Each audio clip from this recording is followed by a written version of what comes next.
Oh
Il suo fultamam le alum le pa ia. Amen. Te sauma. Pa ia le tino maliu. Fionga ya Fonoivasa Lolesio Ching. Faulfali a te malu sa au na tuai ma tau tuai le atua. Ia faulfali mai le. Sao tama.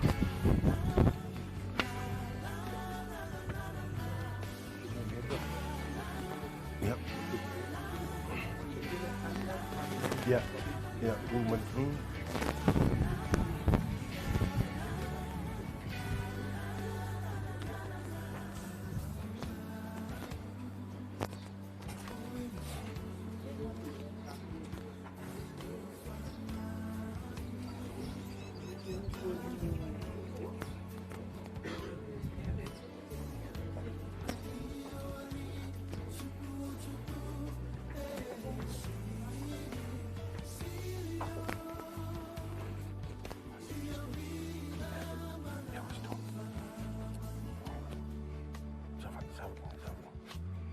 Gooi me voor je.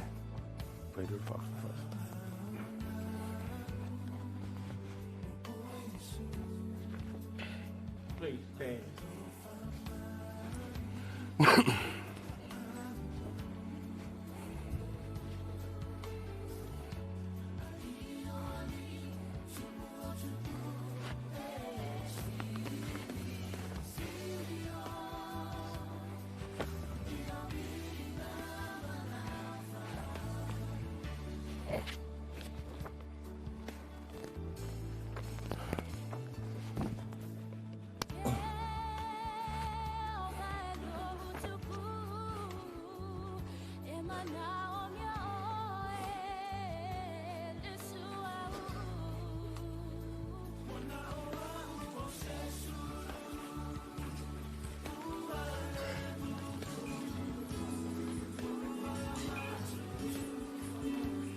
Ufafela.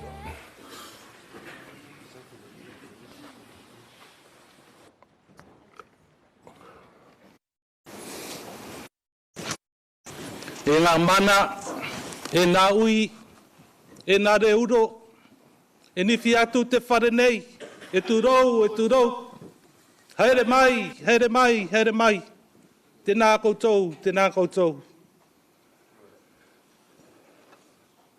E mo mua ono whātulou, i le fio whālilo lilo, o le sakalameta o le Eucharistia.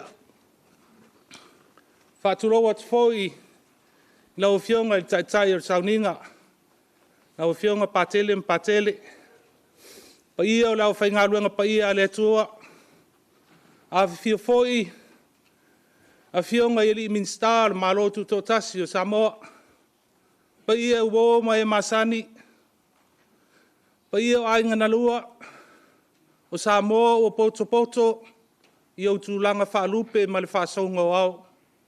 Nunu atu ia whaatini o tausala, ni o tō sāme ni o tō whaingta. Awhio maia, matala mai au. Sauninga mulimuli o le whionga i a Fonoivasa Seiuli Lolesio Fitahi a Ching.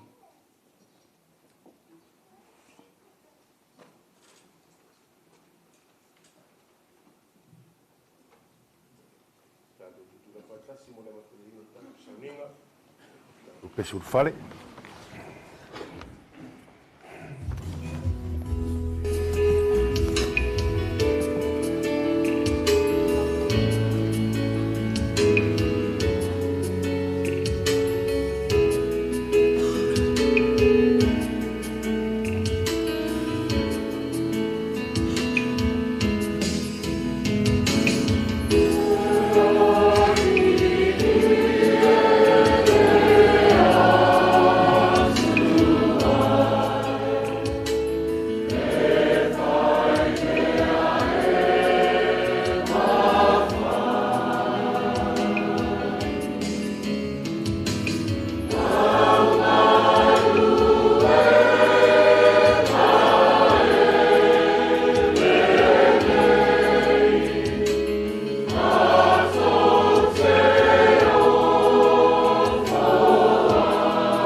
suafo le tama ma le alo ma le anganga pa ia whaatasi le ri mautou ia le naua mautu mai le tino maliwa le tatama fionga ia Fonoivasa Lolesio Ching ia atoa ai fo i ma le whaaloalo o le fu o le tanga vai o le malo pa Fitahi ia whaatalo whaatu pa i o le maru tatu taio nei fionga le whaltua no fionga i tasi tusi a Ching pa pele no whaalo sule sunga le malo le malo sunga le Sosuani Katoliko mai Wellington lau sunga Paulo ele ngata ilea fia lau fionga Minister of Revenue o fionga paunga tala lei paunga mal faltua ia a fio mai malol fai a inga lei of taile lofa ele ngata leo tamali fai launga faltua matausi i ol tato kale sienei me seu o mai masani fa fio mai lei tu o Aotearoa ia fa pe fo Samoa ma Australia. A special welcome to my brother Father Carl, and thank you for allowing me to say the mass for our brother, because Mr. Achin, he was my he came before me at Chanel College, and that's how we met. Also some of the family. So I feel my so my mai. Yeah, alala mai molta tu mulimau. Wala watu tina ya litasi molta tu luai mulimau.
Matatula mon mau li sofa te mama le ala mangang paia. Amen.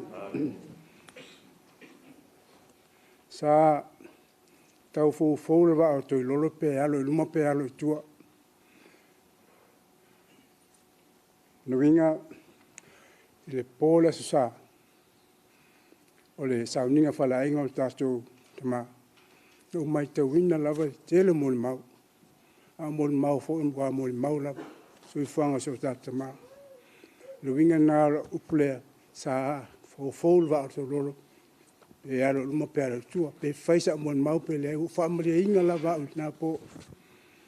Ya e momoan whare o lo inyo o leo te Seiuli vise sio se ufatu lo sio.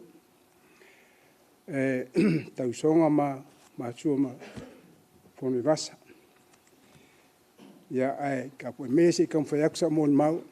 Afkaila mon mal umalaval po family ingal ne malam lama male Antonio mon mau e ma fai o ka ko uma o mosa ka ko meso ka ko usu ke u le fa ngare le fa ukwanga Fonoivasa ke u lo fa ke u valo mama e wale o lang muia o mon mau le o te Seiuli vise sio se ufatu lo sio I se vaenga o soi forte o tua le fionga ia Fonoivasa Seiuli ale suru Fitahi a Ching pia ni astus fulua Novema no olo lima Fonoivasa Seiuli Lolesio ale suru Fitahi a Ching Eulogies aue wa mari liu toa o mau mawai au penga le taua Aue, o mari liu toa, o mauma wai au penga le taua. Ia, talofa lava. Kia ora, ni sa pula vinaka. Malo e lei. Welcome to you all. I le awa mai wharao tele o te whaatoro atuai i le malmal pa ia le fianga le 266. Le mata i sawa me uma o ia o le ala, le ola ma le kumoni. O te whaatoro fo lau fianga a tele, tai tai sauninga. Wa pel pa ia o le tuang sa, o le malma pa ia lau whaingaruenga. So es whai taulanga. Ia, i mata i sau pēa le viinga, le whamenu mai whanetanga, e tu mau whavau lava. O te whātoro atu fwoi, na ufionga mi star kabineta, ufionga paunga, Seiuli Lolesio Fitahi paunga, malo faltua, malo whaftai le whimai, maulunga le aso si utau tamaa anu o whimai. E whātua fwoi, sa moio po ia, o usā mo malu le vaya, o tau awhio mai, su mai, ri mai matala au mai. Se o tātou aleanga whātasi, moli mawina whātasi, to sauninga o sio mātou uso.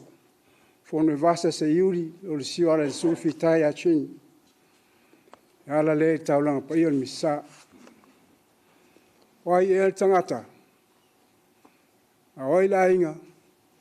Wai manatu mai ai. O si mai el whalesingi tā. O whawhetai tele lava. Ia whio mai, su mai, miri mai matala au mai. O la le tau whawhuruina le pā tau lafo. Pe tau la ia foi, le mao Sofia le tau tai matpalpala. O pa ia mamaru sa moa o uma o na tofi. Mamanu whaatiti tau sala o tātu langa o whatu whaseru. O tāti ai malao le tunu ai pui tā ui matausi e upenga launga whalepolu to tofi o Samoa. E leise poto, leise vave, e nāti toe au taleina. Wā le fui la vlave, o le ei vivia wa umo na isa. Yo pa ia wha tala lei, o pa ia wha whainga malo, o pa ia wha ranganu Samoa. O pa ia tama malatu ainga malatu tama, pa ia tu mua mpule i tu au malataua, ainga le taima le wafunti. Pa ia fo le motu sa ia sua malvai whanua fo mai tulangi sa ole masala mua, mai la nauniu sa lua. So toa whaleula, maptu rasi, tama manu tele. La le whangalo inga pa ia mawalunga o sio, ia te oe, o so paolo mo so whamal malunga, o te malu ai. Sua fia whamina, mai mapu, le matua sua mausoli, la tai oe ngā ngaifo, wau. Lima iaro lupe neitu, no te whanga, la fionga ia Fonoivasa, lone whaupenga, o le matua usoli. Pa ia lava lea i le fio sa whapito, la inga salvalasi, la tai ali mau on maunga whalepolu. Ma oe whale atua, susi tangata, mo to ainga sa tanga, o le vaan whatau moalasi whainga malo. Solo, o Fonoivasa, e suafa se iuri foi i la inga solo, o lona whaupenga, o le au iau. Le au iau ka malole. O le paia lava lea i tawhia mai tota papa malatu tama, su soli tau mai nau iau, la tai, oe sa lusongi poe, le lima matua whalepolu whao tō whinga al tupu. Ia, o te manatua, o ia wha matawhia nao le aso nei.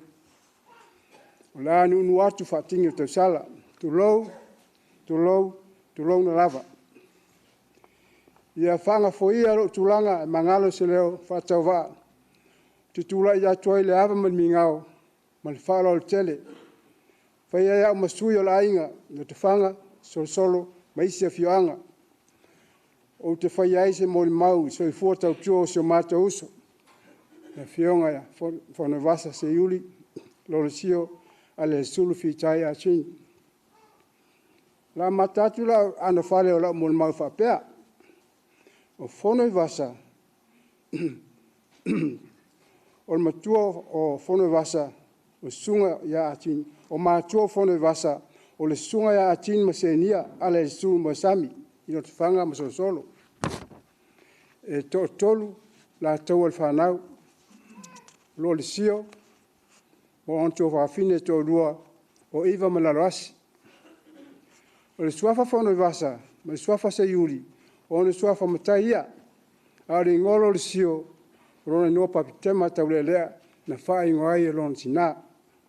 Ona o le ingoa Lolesio, o le ingoa papitema taulelea, o lona tuangane matua, o li oa se ufatu Lolesio, o lo tamapo, o lo tualea. O le mafu angan wha ingoai, Fonoivasa e lona tina ia Lolesio, o le whai mai. E wha mna tuai le ingoa si ona tuangane matua lea, ona ese lavale lofa ya te emasan whanau. E ese mai le isi vaenga i o te rei rapo ai le isi vaenga. Ma salo po ison tuangang na aiti, mo na uso Katarina ma moke. O le foi o te ingoa i mau le ingoa lavale Lolesio. E fōringa mai o le ingoa Lolesio pe o se ingoa e. E mangnua le tino a tōma le anganga. O wafo o suafa Lolesio. O sangato e kalisi katoliko o St. Lawrence, po sangato Lolesio, e pa ia le ufanga ima ua matomatua. Tulanga tawa onga, o se vai temiro langa, sa matu nofa tasiai o matomatua, ma Lolesio malontua fino iwa iso solo. Ilo matua inga so solo.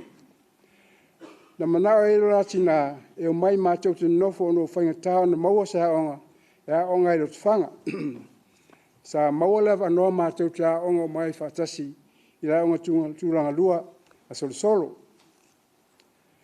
Sa solo lei ma manuia me umo a mātou a onga, e tusa pe toru le whātau sanga, mātou a onga i solo.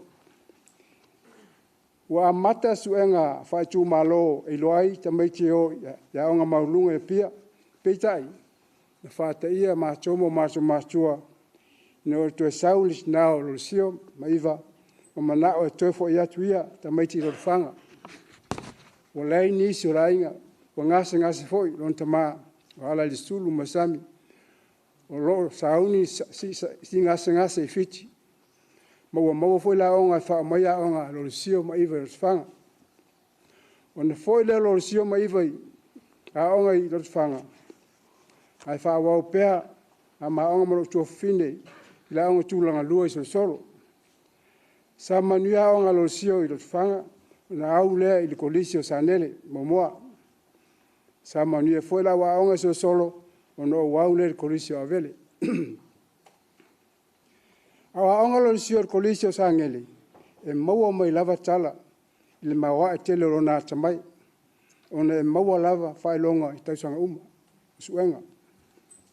Ma o se mitanga sile lea i sion tina, o mātua, la inga male fianga salvalasi.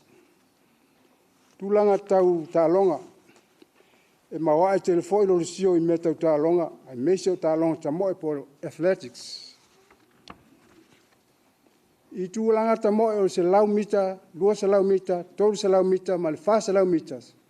A onga maulunga ia pia. Ave uma lava e Lolesio sa ngele le mua. Una maua e lava sao tele Lolesio. Tūlanga tau ngā ruenga. Na wha i wina manuia onga Lolesio Lolesio o sa nele. Na wia au sia matati uma, o lona tamu whai la onga. Na fōi mai la inga ma matalona suastan ngā ruenga. O na ole lei o na i pōti mai la onga. O lea na vave ai lana ngā luenga i le ofisa o leo leo o ia o se tasi o malu al maro. E pei on sa mawae lona lei la onga o whape na fo ina vave lei mawae on tūranga i le ofisa o leo leo. Ka luai si tia pēl tūranga mawae o Lolesio i le ofisa o leo leo. Le fo ina whamanuina ai ia wano whaskosipi malangai fafo mo falau te ina lona sila fia lau tele i sos matata tawa le ofisa leo leo. Sa maua on whaelonga ta ai maulunga e anga waa ai le tūranga o komisinga o leo leo na ua filifili se isi au o le malu al malo e komisinga ai pangalea e lei whamanuina Lolesio fifilinga o se komisinga o leo leo ona oni mafuanga e whainga tā o na tali tonu inga e seisi. Kāre sia le mpolkiki. O na whamawai lea mai lona tūranga o le malu al malo. Wa ve ese umo on tofi sa iai, sa ia umia. Ma o se whanoanoanga lea mo ia ai meisi son tinama le ainga. On toi fo leo Lolesio i la ainga ma whailan whaiva o tautua i mātua, tautua le nu, tautua le kāre sia ma le ainga. Sa whamanuina Lolesio i nai anu whatoanga o na maumanga, ta mu, talo, tonga whai. Sa whai pus whai i kamalea i aso la. E pēna sa iei sa mōmara whai whatoanga i aso la i pus whai, na anu po. Sa whai whai o na me whanga, me tua alo o moa, sa iei whai anu mani palangi. O le taimi lea, sa le mapul maha whaupea Lolesio i lona tūlanga mawa i la onga. A toa mo ona tūlanga maulunga le ofisa o leo leo, ai meise o le filifilia o ia i le komisinga, i le komisina vea lana miti lava lea. O no ifo lea o se manatu ia te ia, i le fia to i lalo i vainga ia. O lea wa mautua ana whatoanga a toa maisi, i tu waisi o namo tu whawhine, ai tau mwhai suetanga ngā ruenga. Sa taro sanga loa Lolesio i l'officio il puleta ngata whainga ruenga al malo po le Public Service Commission. O le tala fia sa vave ana whamonuina Lolesio le o tōwhia vema komisina l'officio leo leo puleta ngata whainga ruenga al malo. Ma ua tuu whawhengai nei e le tua mea lua. Wa le tōwhia le komisina o leo leo Lolesio e pei on sa nau iai au tōwhia il komisina o PSC. E lei manuia la amata ai o Lolesio il ngā ruenga fau lea. Le teimi tonu lea au palemia le tama ainga ia tupua tamsese efi. Ona sa tele sol te a tangata whainga ruenga il malo a meise le associate mai tai tausi mai i o la tongi. E ui lava le whainga tā o le tele o whawhita auri sa whaingai ma Lolesio lon taimi amata le Official Public Service Commission. A sa le lei lava lon whafoifoina o me uma. Ma sa tu wai, ma sa taunu wai si tūlanga manuia, e o toi fo uma tangata whai ngā ruanga, i o la tau ngā ruanga, e peon sa iai, fisal malo. Le taimi fo ilea, na o whau toi nailu sa ma, ia le oa, se whatu Lolesio. Ma le ainga lo te whanga, e whai rose swafa matai, Lolesio e whaarua iai ila ngā ruenga. O lea na wha swafa alo iai loa Lolesio i swafa Fonoivasa o la ainga i le whanga. Muli ane, sa toi whapaleina fo i le swafa Seiuli o la ainga i le rasi so solo. E wala au le tua e ateia o ia umia swafa maulunga nei o la ainga i le rasi so solo. Wha waula mo le mau. O te le i mautinoa po lali umi, nga luai Fonoivasa e pūlea tangata whainga ruenga fisal po PSC. Ai wala au mai loa le ofisa whamstonga, whanua maswafa ia Fonoivasa, o ia o mauro na wangoa e nga luai li tūranga o le whaatonu whamsinonga. O nga luai leo Fonoivasa i le ofisa whamstonga, whanua maswafa, na mata e tūranga le whaatonu. Ono ole mawa e tele o lona ngā e le umistaimi a si tia i tūranga o le vem whamsino. Le foi se taimi a tofia a vea msui presidente fa msonga fa numa soafa malo tutasio Samoa. Se yo ina fa mutalan tautua na uia au siata tausanga Alonso i fua e li tai ai. Fai watu la mon mau. O ofisa uma mangalue ngal malo sa fai ngalue Fonoivasa. La mata mai ofisa leo ofisa PST ma le ofisa fa msonga fa numa soafa sa mau lunga lava le ato to mau rona fa fo inga so se vaenga ofisa uma nei o tau lunga a me se ai lo ofisa fa msonga fa numa soafa iana su enga mana fa yunga mta upu so se ainga sa mo e matua tu umadi dia lava uma e tangata la tunu mari dia uma yan fa yunga mana su enga fa mo Fonoivasa le tua le fa mo sili le fisiri ai mo sona soani i temi uma wana taleni e lofa lava fa maoni fo ata mai bon e posto e loto soani e le fa long tata e songa mai le solo muli so se me tal tonu elon ma fau e tau tasi fo e le manatu fa pito e file mu e le fa iso a oi ana fa iunga thai e fa iunga la mon mau o te asu atu vai ma lui puenga yo to finngala pa yeise upo sala a se ngana o le lape ai lo tangata o le tau tamari ai la to fa fon fa mole fa mangalo ya alu Fonoivasa ma yana malanga manio masu se ye moso no fa maulang fa tasiai monari Yesu Keriso no malo fa vau sina upu fa mafanfana mo fatua tina rusi malainga tato loto telepea e uina ua fa ia le pau o morta e te muri ua so lo foi papo i pui o morta la rasi ua nguti le kate le vaipunga ne ua vala au le tua e Fonoivasa sa tatou siringia lan tō wha, me e tau si ai la inga nu me kalesia. Whai lava le whingalo tatou ri. Ma le whaiso tatou rota o whai whingalo ri. Wawe, o ia lava na mai, o ia whaina tu ave ese. Paolea, ia tū se toa, ia maliu se toa, ia tū se toa, e sui tūlanga, ia Fonoivasa. Amen. Wala langi atu la pese mate fa mama masi uso.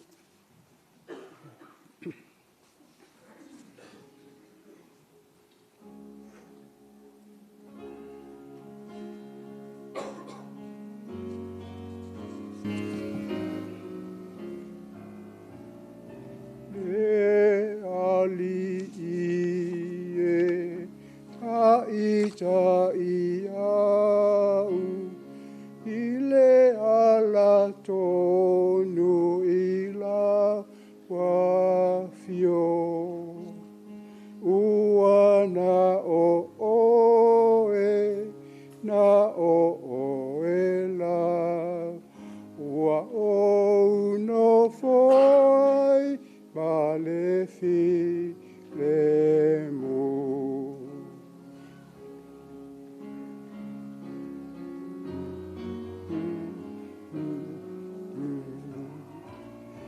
Lead me, Lord, lead me in thy righteousness, make thy way plain before thy face. For it is thou, Lord, only that makest me dwell in safety.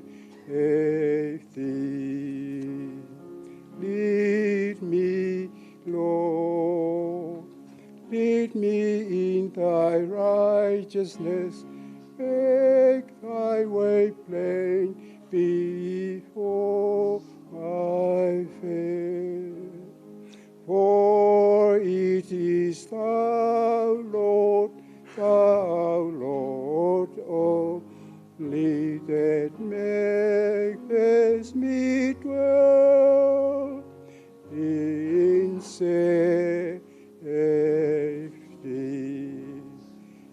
Whafuleri. Amen.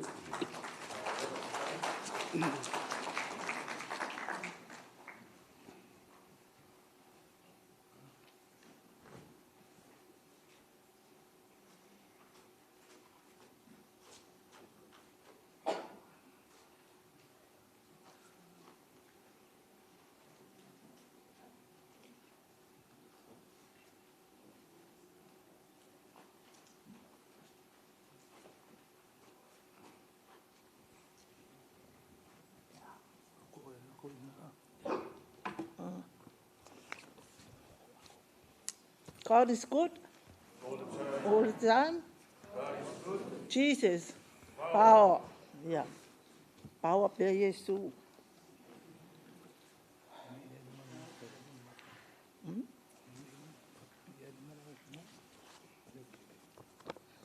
O se mol mau, mol to lua peleina.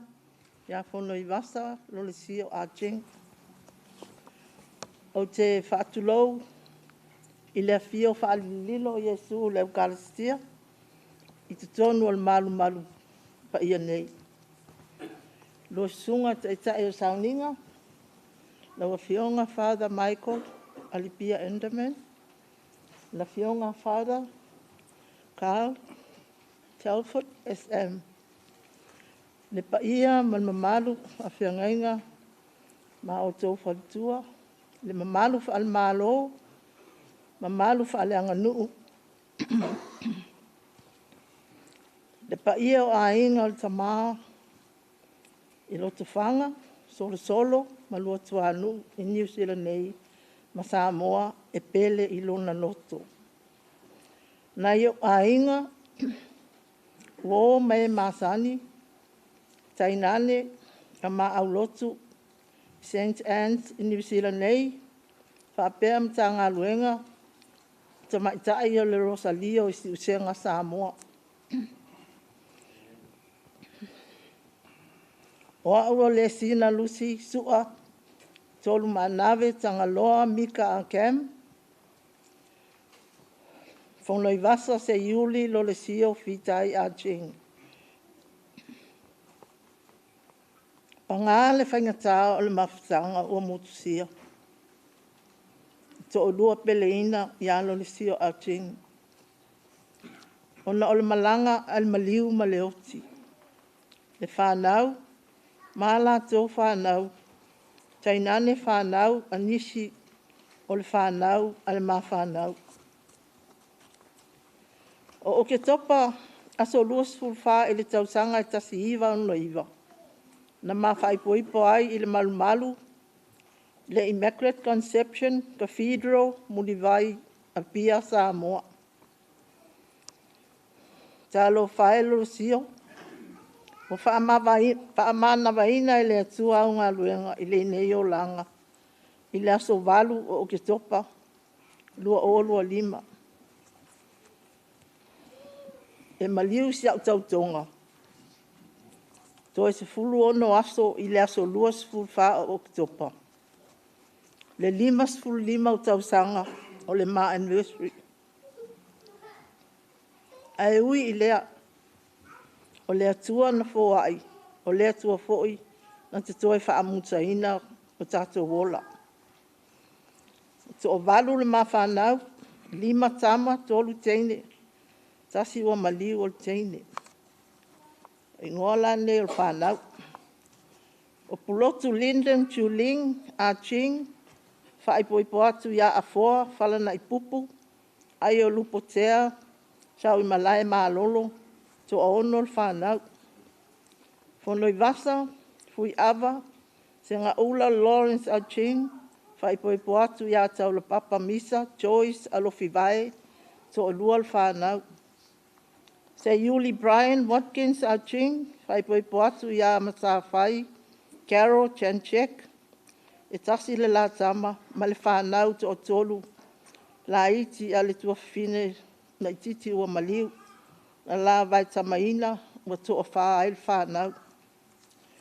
Tanga loa whaamatua inu tau la papa, li oa James a Ching, whaipoipo atu ia whaumuina, au apa au Naomi Friend, to tolu whanau, tasi le grandchild. Seiuli Verona lo vel tapu a Ching, whai pui poatu ia sa vel tama Justin, Paka, to o lima le whanau. Seiuli tongiola mafua, whai pui poatu ia to pelei e liu, to ono le whanau. Saula Papa Olivia, Lucy a Ching, o le godmother o whanau uma. O se tama foi le i whai poipo. Nā no fo tau poa o ia. Saula Papa Gian ma ava a Ching. O maliu le lua o to whal whanau. E lua sulfitu grandchildren. Ma e lua great grandchildren. Whawhetai Jesu. Mo lau mea alofa tā ua i whanau. Ma la tō whanau.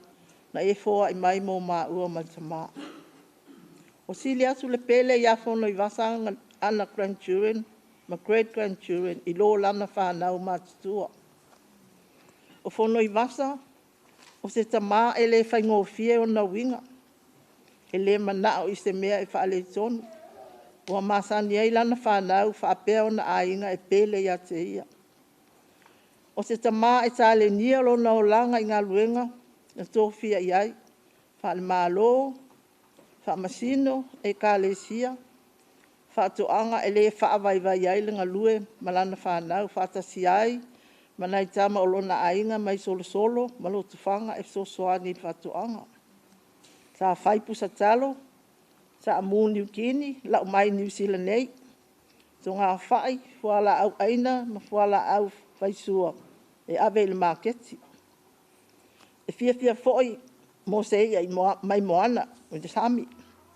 E manuia lava ona whaiva, ma nisi o ana wo a meise nisi o le whanau. E te eistoi e ina o tua o pepe nisi e le whanga a o soifua. O tūl ta vale ma ofe ma le kula. Tu mai foi ta alonga. Ia tau te whalongo i mau a nisi le whanau, po nisi o la ainga, le lakapi, tu ngata moe hai champ, ma le ta polo. Tu mai foi le kitara, e leo malie foi te maloa. Fai tala malie foi isi taimi. Taimi o whamasino. E fai ana poka malie i naito ina mai savai. A ola naito ina weekend i savai. O i lato uto nai. Ua whamatala i ai poka nei ale sifi fai poka lea. O le mea ua tupu. O whaasala e pātele mamatai o lau lotu.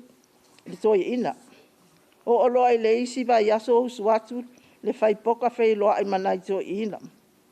Ia wha tulo watu le malmalpa ia o le atua. Ale tala se i fai atu pea. Se lo ponga ua matua usuali. Ua whaasala o e pātele mamatai le tō nai. Ua ata le ali i fai poka ua fai mai. Ua ala ia le tō ua fai poka alo le sio ai le fai ni tō poka. O le mea sili o tau mawhala fia o ngā pātele. Mamatai i lau ao malosi.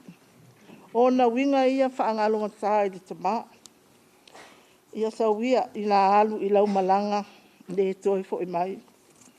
Whamangalo ni se o amnentina le whanau i le tato wā.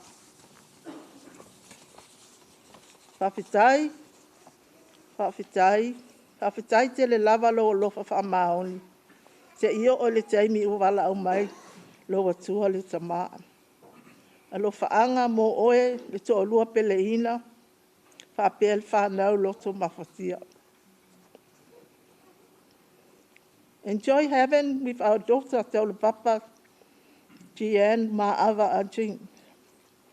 Love you always. Lolesio. Whawhitai.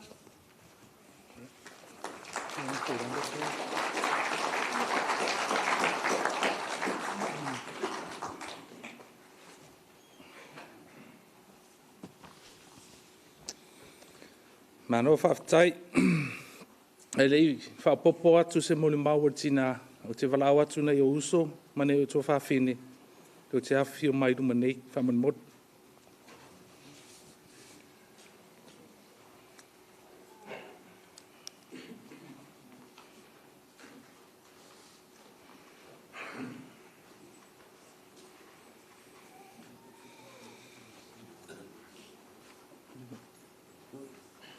me e Seiuli kaupapa.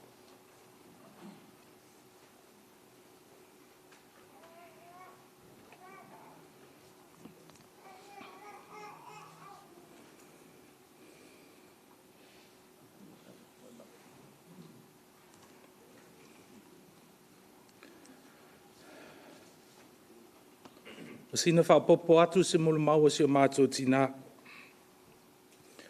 O le fionga ia Fonoivasa Seiuli Lolesio Fitahi a Ching. Na soifua mai le aso sfululua o Novemba, ta si iwa whalima, i le afio anga o mo taa i Samoa. E fitu sfulu iwa tausanga, iwa masina, walu aso lona soifua, ai wala awa iloa lona matait.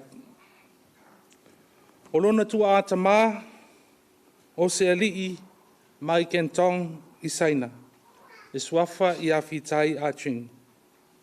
Malona tua atina, o se nia ale le sulu mo sami le lua, mai le afio anga o solo malotufanga. E toa lua o na tausonga, e matua lona toa fafine i a laloasi pe nami, so ai a ke nese iwa whatafa. A Ching, ai wi i ai Lolesio Fitahi a Ching. O Lolesio Fitahi a Ching, o le matai sao si o mātou a inga, i le swafa Fonoivasa, i le nuu mawai o e te muli, i lo tufanga, i le siri atu ma le fast fulu tausanga o langa nofo inga. E swafa fo i le swafa Seiuli, o le usuali o si o mātou a inga i solo, i lalo asi, i le swafa leota Seiuli. O na a inga i lo tufanga, o le swafa fia me mafu i awa i lili, Fonoivasa ma le maunga, ale le sulu ma le masi. O na a inga i solo, o le swafa leota Seiuli, sa le iu ma le swafa sa vainaya. O lotu anu o le swafa Seiuli ma le swafa lua falealo. O fasito o le swafa o ape na moe manatu natu. E tolu whanitama si o mātou tama. O le usunga mua i anapa taume Marie tapa leao tuling o sapunawa matula ele. Wha ele ngafa o le alii o ainga. Pulotu tole a foa linden a Ching tuling.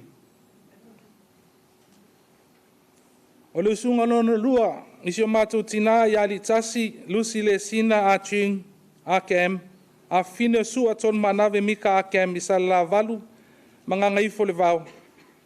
Wha ele ngafa o lo nei tangata whatau waa, sua fui awa i lili, se nga ula Fonoivasa Lawrence a Ching, Seiuli Brian Waltons a Ching, tangaloa whamatuainu, Tongiola James se nga ula a Ching, Seiuli Waufusi Mafua, Richard Harry a Ching, Taule Papa Olivia a Ching, ma Taule Papa Chian Lumuava a Ching, o fai ilangi le fōlaunga. O le usunga wha o nā tonu la lea to ina i le vao o James Marichin. Na usu ia ia teu ia li lilo se iafi pātū tai tapu o vaiala ma awala i sa vai. Whae ele ngafa o se Iuli Verona lo vao tapu a Chin Paka.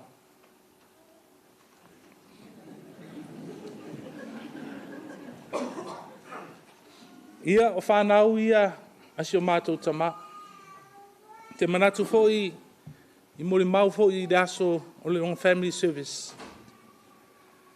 I nā iuso mātua ma mātou uma. Le mātou mawhitanga. Mātou te whawhitai si o mātou tina. Whawhitai mam, tau si e lii i a Fonoivasa. Mā lore o na sai. O lea ua i urau ngā luenga. O whai langi le fōlau ngā ritamba. O wha mā lore tau si e lii.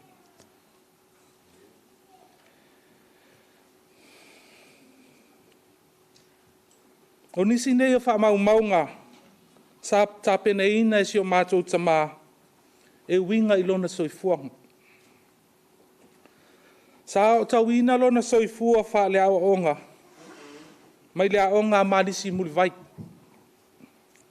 I tua atu, sa onga ia onga le malo, ma le lotu, i solo ma lotu whanga. Ma lea onga a lea sofitu u lalo vaya. Ma wha au atuai i le kolisi o le nofa tu maua sa nele i momo. I le tausanga ta si iwa o nono, sa maiti ngai naisi o na tina, i ase nia i le maotanga se ngase i matotua. Mao i tonu le mafuaanga, na whaamuta ila na onga, i leo na lofa i lona tina, e fia maua sana ngā luenga e tausi ai oia. Sa ia fea i loo le mtanga luenga au tausi mai o leo, ma whai eila na interview wha Peretania, e superintendent Lavea Leo Smith, ma sa talia ma tā pāisa na reference mai lea onga. Sa te ena e pātele rector o le pule i le o le aonga le navai taimi, ona sa ia tali tonu, e ona maua so nā wanoa mo le universite. Ma sa toi wha awawaila nā onga mo le masina atoa.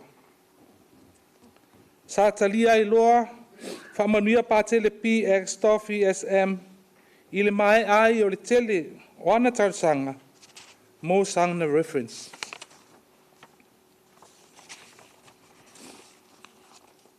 A tonu nau moni mau atu tina i le tele o tā leni a nei tama.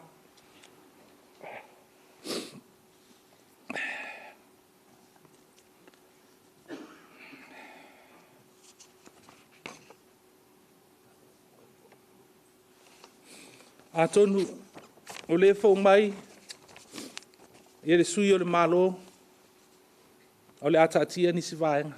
Whapena fo i le sui o le mato e kalesia mai si usenga. Ai o te fia a watu se upu o le anawa tau wha vai ma o ngasi o mato tama sa o ina e mato ino mato tupu ai. Ai meise o lana tautua i le malo o le kalesia ai meise o le ainga. E wha vai mai lea i mata upu sili e fitu, mai le tusi o le whata o toi ono. O le mua, o le wha maoni, o le lona lua, whai le amia tonu ma lo matau i le tua. Lona tolu, alofa i le lua te tua oi. Lona wha, ono sai, loto mawalalo, fe maa lama ai, ma whai le mea tonu marisa. 5, loto mawalalo, i loa lo tangata, ma tutu mau i lo wha maoni. Le anganga moni o le tautua ma le wha maoni. Lava ono sa ia, ma le whaatinoina le mea e ngata ai lo mawhai.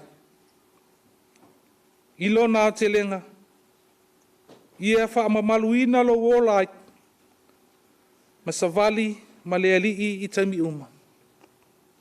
O se upu alea si o mātou tamā i taimi uma mātou te tana no. Po ai lava, mata mai lava young grandchildren, mātou sava vali ma le alii i taimi uma. O te whai aile nei mori mau, whai masui o na i o uso matou whawhine. Ono re suafa o Yesu. Amen.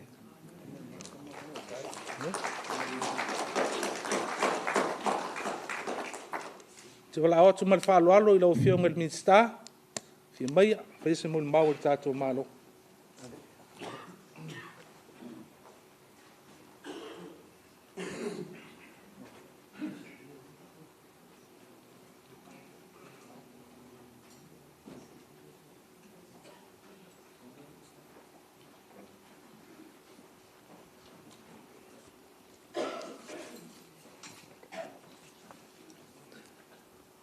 Au te tulai atu ma le nganga whaaloalo. Na nganga e minga o tele sol tui nai pa ia lasi o le tātou sauninga. Me atu le sula whaingoenga tofia le tua. Father, thank you very much for the opportunity. I may sort pa ia lasi. Whale malo, e me se foi whale atunu, e me se le whae kalesia. Au te whawhtai molo wa wanoa. E sila fia ele tunatus whamtalanga. O au le nephew, o le fionga ia Fonoivasa. O watu mara se furu tausanga o mama futa, ino papale mai ele swafo le matua inga. Lo iaire Seiuli i solo, lua falealo i lutu anu. I olo iaine i laulii, i leo tofi faipule, ele swafo le matua inga, paunga. O whawhtai lewa no tu na mai sunga li palemia, e vea sui o le malo. E tu na atu ese whawhtai ma se mo le mau, o wā foi le tautua ar ta mā o Fonoivasa, tono le malo. Whawhtai lesu mai foi sunga minsta, e moe whauo, hano po moe whauo, whawhtai mo le awano o tātou mafuta i na netai au.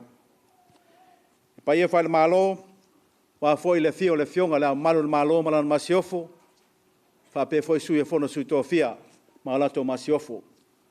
Fio foi la fionga sui le li palemia, me suelan masiofo, ai mese sui palemia. Whape foi a ministar kapineta, ai mese sui a ministar, ma le palemene o Samoa. Whape foi le fio sui fongftalai, ma sui fongftalai.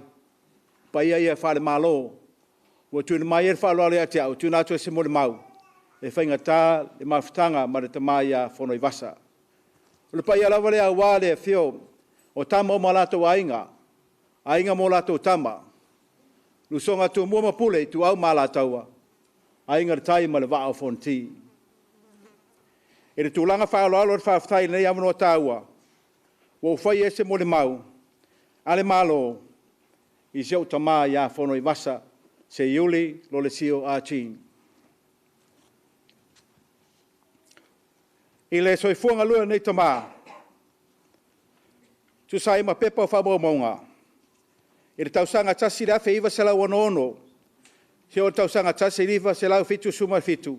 Sanga lua o ia o se leo, o le taitai asi po le chief inspector i le matanga luenga o leo.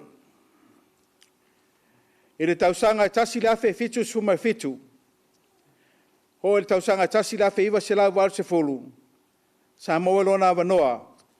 I le waenga e pūlea tangata whainga luenga le malo po le Public Service Commission. Ina o mai tausanga ia o na mola la wanoa. Tausanga tasi la fe wal se fulu se o tasi la fe wal su malua. Au na yo ia o se le stala fam sinonga. Sa moe la wanoa o Fonoivasa. E toi malanga toi matoi ngalue. Il Public Service Commission, ma vei oia o se pulesili o le mtanga luenga o lo vaia ia tangata whainga luenga Samoa.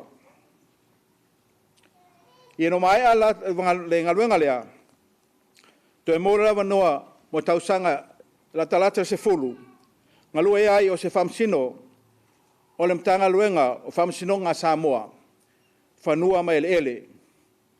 Ma o atua ilon tūlanga, o le sui presidente le whamsinonga whanua masuafa Samoa. O whamaunga i ar tamā, sanga lue ai, ma vea masau auna i le atunu o Samoa, i ni tausanga i tele. La tamai nei lava, ina ua malolori taia o ia. Sa vei e masui o le komiti o le ele, Land Commission Committee member, o le matanga luenga o le Natural Resources and Environment, i le tausanga lua fesfuruono, se pa ia lua fe lua sefolu. Ino mai anei tausanga i tele o ngalue ai, mo lo lava noa malanga mai nei i New Zealand. Ai o te taritonu, tulanga whamasinonga, sa ve e o ia maloia, o te mantuaina le teimi, sa mafto so tai ai, ua pasia vanga wholo le pā, i tono whamasinonga po whaloia. I le tō lau atu o ngā luenga sa e whatanuina, o le whape atu, whamalo whaftai. Whaftai lau whionga Fonoivasa Seiuli Lolesio a Ching, e tu sai ngā luenga lelei, sa e ngalua e tono tato malo Samoa. E le tau mateina le tele o tiute, a o tele fo lato sa whamnuina o lato o langa, sa e pai ai, e tu sai ngā luenga sa e whatanuina. Sa e ngalua e puno wai, sa e le whalongolongo ti ngā, e sa ngalua e malami o tonu, e tu sai momone mau. Tu na mai o nisio sa o lo mato ngalua e whatasi. Sa lato mol mauina ai, o oio se whamsino whamaoni, sili le matau le atua, ale mea sili on taua, o le alofa i tangata Samoa. Whaaftai tautua, whaaftai molo soifuanga ngalue, ai mese lava le manatu, ia Samoa mon tangata. Mai maue ina o tulai mai o se whaipule, sa ile tsam noa mo whamnianga mas whautuanga. Mai maue pe ana mose ava noa, ai uilea, tali tonu, e te leo, tate leo wheloa ele tino, a loa nganga, a loa mafuta mai, a walawa le aveo au, a min style le malo. O te whaleo atu le ngā whaaftai, i le vea masui le malo, te whaabea tuai, whaaftai tele i ngā luenga lelei, sa e ngā lua i ero tātou malo, le ati na ina, o ngā luenga lelei o mea umalawa, a wale alofa mo Samoa mo tangata. Le tina i ari tasi lusi, ma lolo tele whaaftai lau tau singa le mato tama, whaaftai lolo tu alofa, i aloto tele, pe ona e saunoa, na mai ele atua, mo toi a mia ele atua. E tale tonu e singa luenga tele ale ali, whaavanga mo le a whionga e a Fonoivasa i lunga le langi. No fo ialo malpai o tato ainga e tato loto tele, lau whionga le whaasina, whionga le oto Seiuli e mesol whionga tui atua, whaaftai mo ngaluenga le nei, e mese lava tau singa o tato ainga, whaaftai pai o tato ainga, o sa mo le maupupu lea, e tui natu, i le veo whai masui le malo, e momoli atu le ngā whaaftai, ma le wha malo, i ngā luenga sa whaataurina, e lo mātou tamā le a whionga e Fonoivasa, po le sui o le malo, i ngā luenga sa i ngā lue ai, i matanga luenga o leo leo, matanga luenga o le ofisa o lo pulea lo whaingoenga le malo, ai mese le whamsinonga Samoa, so i fua mai a manuia.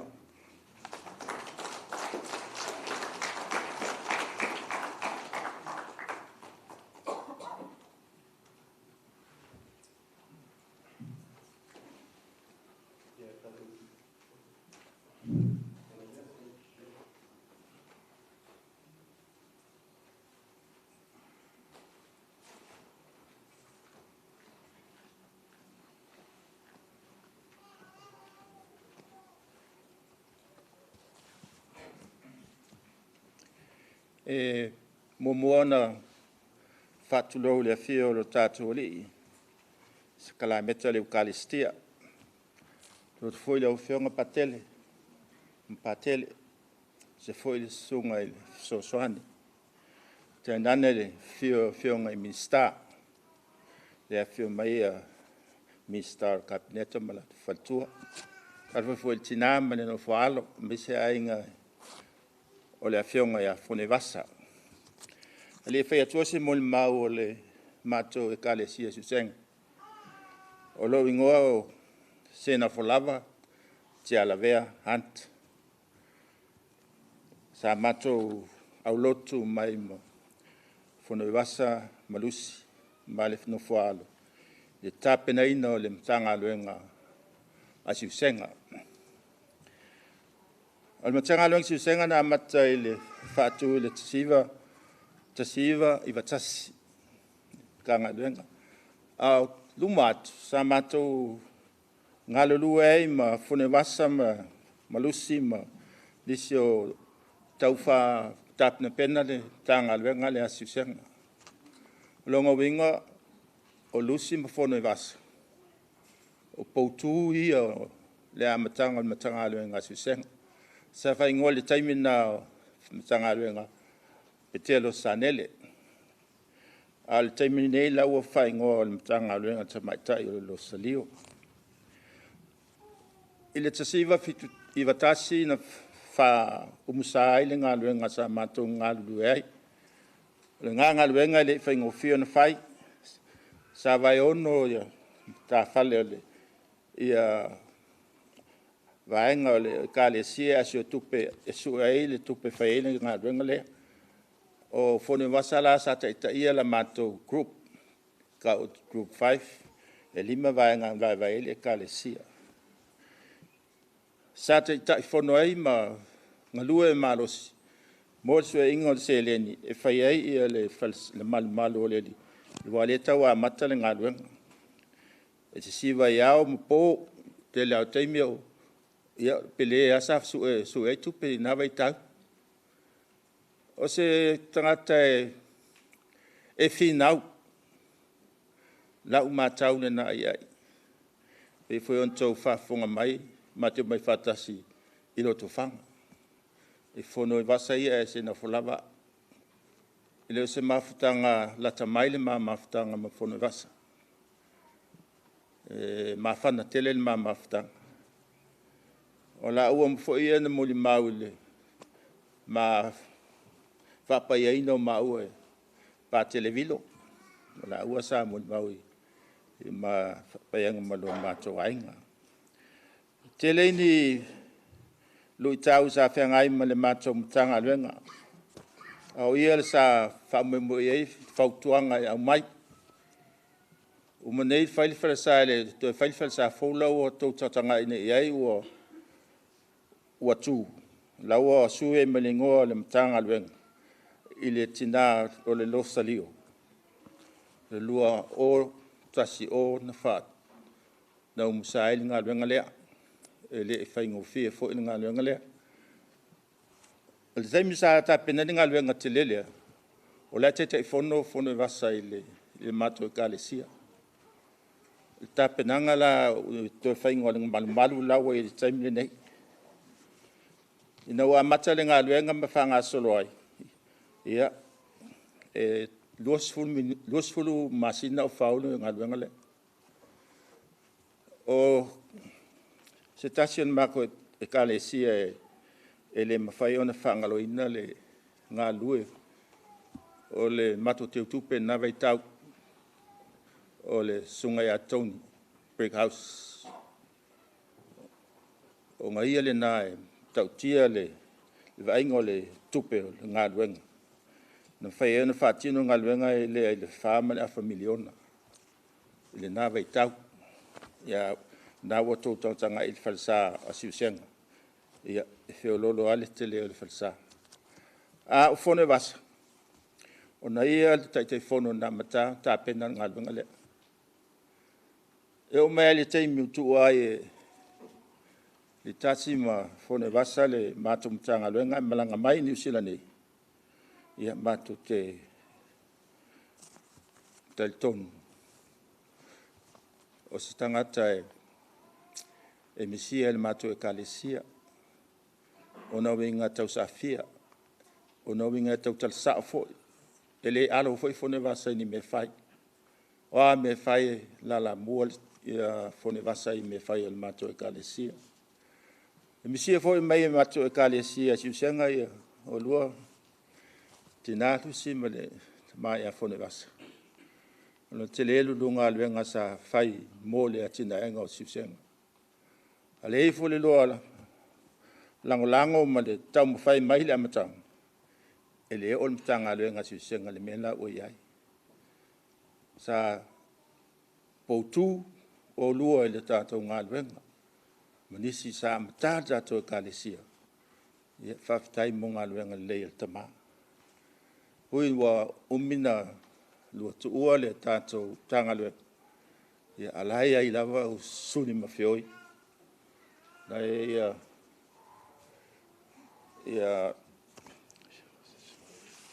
Seiuli o le moko matauti. Ia Seiuli ma.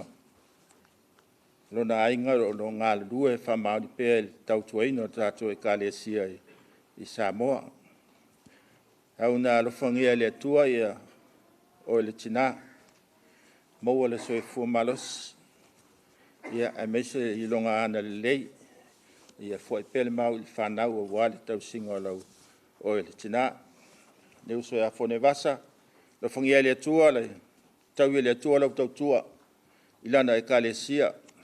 Tele o tau sanga. Tele i whatafa. Sa e ngalue man whamaoni.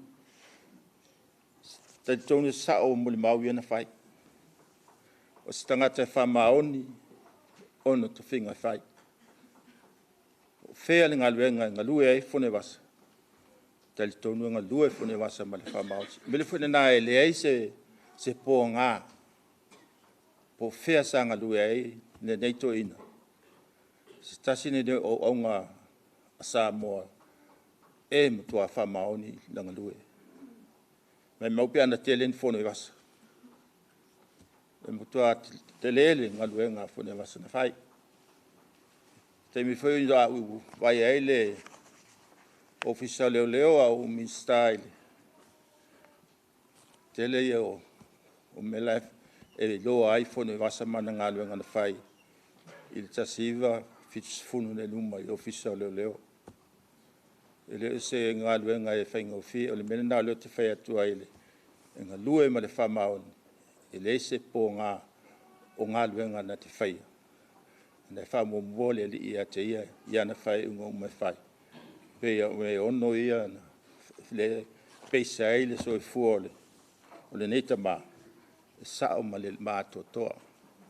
Ia le fungi ele tua le whai ngā malanga o le tamā, ia maua so no whanga mau le langi. Tau ia le tua la unga tautua le ngato le atunu. Ai maise le ka le sia pele ia te olua tina ia lusi. Ia manuia le tātou a fia, manuia le malanga.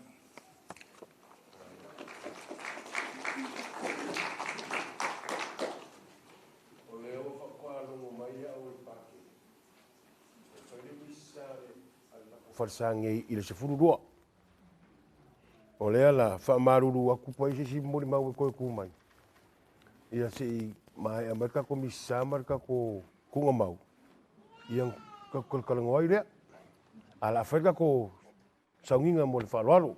Ngi keu wha ko pelau ka ko misa, le ka ko saunginga. Ia ngale maka ngofia lea ngai. Leo fwel parisi le lako polkalame, ma le whaaloalo lava. Ia tātou tutu lai whaatasi mo la mateleino le tātou sauninga. Mātanga o fie mori mau, po le tala angor soifua le au na le atua, na fionga ia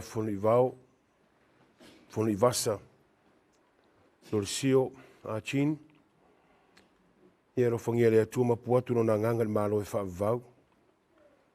Anei tu lau tātou whanataulanga pa misa, tātou whaatangisia le whaamangalonga le atua, ia te ia, o ani vai nga whaatangata ma le soifonga nei, le vāma a inga, vāma le to'alua ma le whanau, vāma e kalesia, le atua le mātu taro nei taulanga pa misa, ia whaamangalo le lau au auna, ia Lolesio, ma puatu o ia le malo e whaavaun e saunia mo i mātou, ma e tāpeneina nungo le koluse, mo le whaamangaloina o mātou wanga sala. O le ifonga.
Whamangalo tātou mai o tātou ang sala.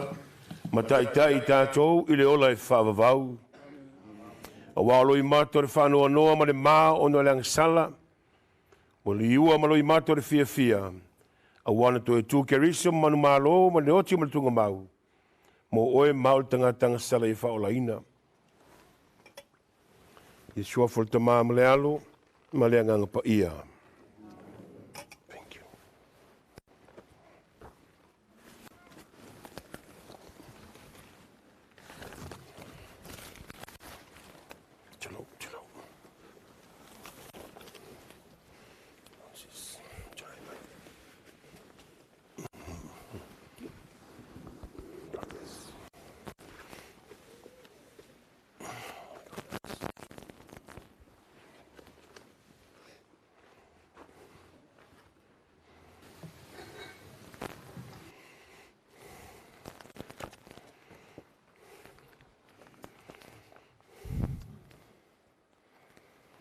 Ia tātou te talo.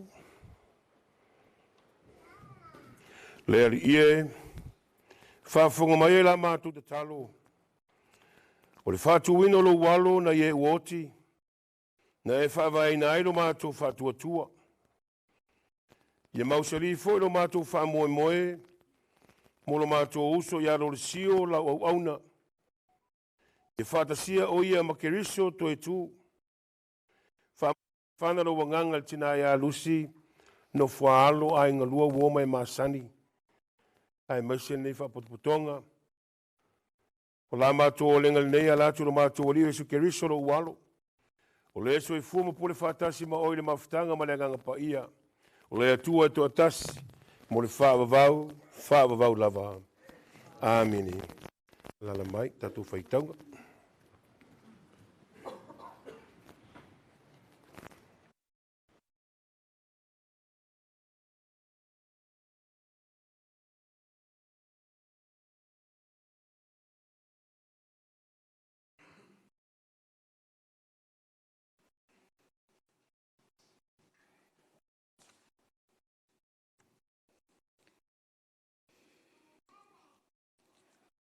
Le folfolanga, mai le fionga pa ia le atua.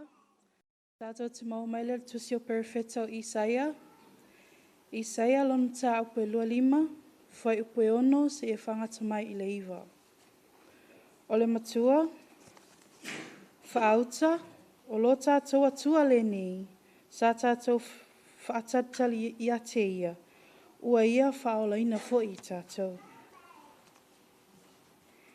E whaia e le lii o au i le nei maunga mo onu uma le whai ngai o mea le lei. O le tausaminga o waina ua tuu ai alu. O mea e silisili ona le lei. Ua whaamanino ina sa tuu ai alu. E whaau matia foi e ia i le nei maunga le i e ufiufi. O lo ufitia inu uma. Ma le ufiufi ua ufitia inu ese umalava. E whaau matia e ia le oti e whaavau. E soloi e sea foi e le ali i le atua. O loi mata, i mata umalava. E whaatia e se ina foi e ia le ngao o lona nuu i le lalo langi umalava. A wā, ua whetalai mai le ali. O lea aso e whaapea ai. Whaauta o lo tātou atua le ni. Sa tātou whaatatali i a te ia. Ua ia whaola ina foi tātou. O lea li lava le nei, sa tātou whaatatali a te ia, tātou te fia ma oli i lana whaolatanga. O le upu o lea li. I want to follow.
taonga lona lua o le awhionga pa ia a le atua. Mai le tusi mua a Timoteo, ma tā upu e ono, whai upu e sifulu tasi, whaangata mai i le whai upu e sifulu ono. O le matua, o le atua, o whaamanuianga, o le e o le maalosi o malava. O le tupu o tupu, o le alii o alii. A o oe, le tangata o le atua, ia e sola ese ia mea. A ia e tausisi atu i le ami o tonu, ma le ami o atua, ma le whaatua, ma le alofa, ma le ono sai, ma le anga malu. Ia e tau le taua le lei, i la le whaatua, tango atu ia i le ola e whaavau. Na wala awina ai foi oe, ma ua e tau tino atu i le tau tinonga le lei i luma o molimau e toa tele. O te whai atu lava i a te oe, i luma o le atua, o le whaola i mea uma, i luma foi o Keriso Iesu, o le na molimau, i le tau tinonga le lei i a pono tio Pilato. Ia e tā ofi le nei poloa inga, ma le pōnā, ma ia le matau le angaina, se ia o atu i le whaali mai o lo tātou alii o Iesu Keriso. E whaailoa mai lea mea e ia i ona lava aso. O ia o le alii e manuia mona ua toatasi, o le tupu o tupu ma le alii o alii. O loo na o ia, o le soifua pea lava, o le a fio i le malama, e le masao i ai se tasi. E le iwa aia o ia, e se tasi tangata, e le mawhaifoi o na waai i ai. Ia te ia, le vi inga, ma le mana, e whaavau. Amene. O le upu a le ali.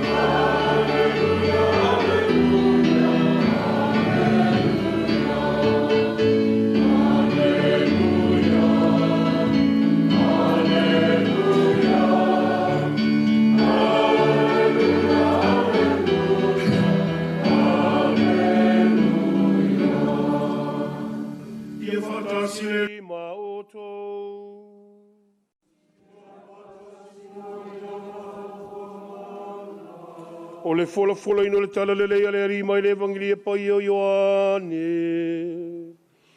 Ne antua e.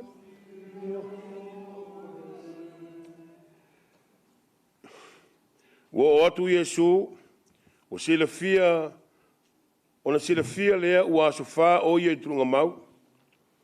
O vāvara lata pe tānia mai Jerusalema, pe lua maila lo lava. E toa telefoi i utaia, wo atu ia Mareta ma Maria, ina ia wha mawhanawhana ia ila ua, ono la tuangane. O wha longo Mareta umari umai Yesu, o nālua i lena te whaaftaia i a teia, awa nofo Maria le whale. O na whaapea mai leo Mareta i a teia, lea li ie, ana e inei, po wale oti lo tuangane. Ai ui lava i lea, wa o i loa o mea uma e te whaatonga tua i lea tua. E fua ina mai a lea tua i a te oe. O whetala i atu Yesu i a te ia, e toe tu mai lo tuangane. O whai mai Mareta i a te ia, wa o i loa e tu mai lava o ia, i le toe tu i le aso ngā taanga. Whetala i atu Yesu i a te ia, o au nei o le toe tu ma le ola. O le whaatua tua mai i a te au. E o i lava ina oti, a e ola lava ia. O tangata ola uma o e whaatua mai a te au. E le oti lava, e o le whaavavau. Pa ua e tari tonu mai ea i lea mea. O le whaapea mai ai lea o ia te ia, ioe lea li ie, wa ou tari tonu lava, o oe lo keriso, o le alo o le atua soifua. O le mariu mai i le larolangi. Usoe matua whaafine, o le tala lelei a le alii. Ke risoe ia vi ia oe. Lala mai.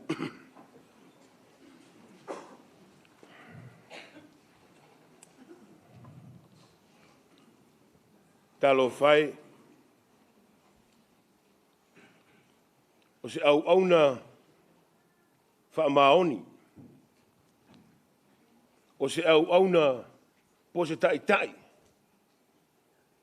E nā te tau ave, le whaamaoni, le whai mea tonu, ma le alofa. Whalongolongo atu i mori maua le whanau, pa pelti nā ia lusi, le tasi, pa pea fole tau songa, fionga a Seiuli. Le ngata ilea ia le, fionga le minista, fionga a paunga, ia wha pea fole talenga ia te alavea, fionga ia te alavea. Matanga o fia mori mau. Mau i fo kala maile le o lango le tangata. O anga mea nga whai, o anga kālengi, o anga komai, o lona to inga soifuanga. Ia, o ke longa wangaka i maraka kolau. Awai, pēnu tā ua le whionga wawa ili. Ia, vi tuti e fitu pe ono, soifu aila tamā, ai maua mai umar kongor kusia, ngā luwenga la apostolo. E ta umai e i, o tā pena le atua le soifuanga o le tamā, ko le awhionga i, ia Fonoivasa. O tātou umalawa, o whānaua le atua. Ka ko ke soifua mai ma ka ko pa umai lalo soifuanga, le ma lalo lang nei. O lewan tā pena le atua, whaifua fuanga le atua ia te oe ma. E le whaapea e, se ka ko kupu ae, ma ka ko waka mamai, mai loa mea le vaai, o na whaatua a kau kilo le pulal mea whai lo soifuanga. Le ai. Mo lewan tā pena le atua tō whinga o kālengi, o tō mai, me fwoi ngai whaaka mai o mai le kua kaka. Wanga whaapea whaaka mai o mai le tutangata. O ia furuaka ko whale. Ia whale. O ia saluinga la warkele. O ia, o ia whea whakoanga. Ia tangata ata mamai, e kanga kai fuafuinga. We need good leaders. That's the most important one. Ai whaatau umalawa, ma tā pena inga le tō tātou. Mai le roi whaitaunga le tuse i sei nei tai au. Nga o singa upa ila i kiki lawa iai, ia kako amaka ia, ma kako ruako ia. Ua whaia le atua o au, le whainga ai o mea siri, ma mea matanga o fie. O mea ai manongi ma le matanga o fie. O waina ua tuu iai alu. Oire mai kairenga whaitau tu isfafakai. Yanga kerenga seka ka whaikaunga re. O wainga o kuai au. Ia pōre. E kerenga se. Ai maanga kele whaitau whaftai. Lunga nei maunga so loia i le atua. Loi matau i la tau o e watangi. Ono le mama le masiasi le angsala. O lunga nei maunga, o to e sea ia le atua, le ufi mata, sa punitia ai, le vaai al tangata, mai le māma le angsala. O na mātou whapei folea, o na mātou atua le nei sa mātou whātari i a te ia. Fia tausanga e ria fio mai Iesu, na warwalo ai Isaia. O lungo le maungo ka le wāliau, na le mangu i le atua, i lana le pele to atasi. Ai tu umai, alu. Alu e whailo atu wau i tangata. Ale i ungolo o lau whainga malanga po lau mission e te tau ona e oti lunga koluse. Le whainga taulanga o taulanga. Na se saa ai ako foile a tautai.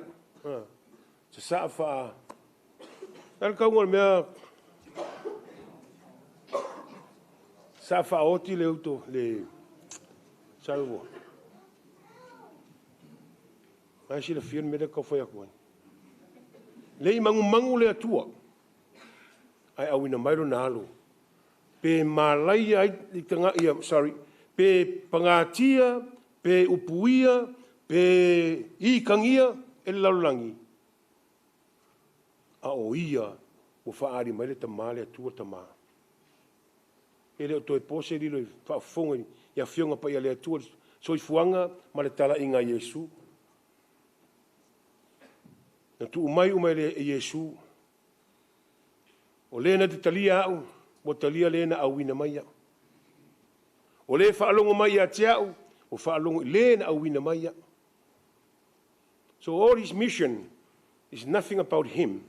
It's about the who sent him. Ai whai mai le whekatanga Iesu.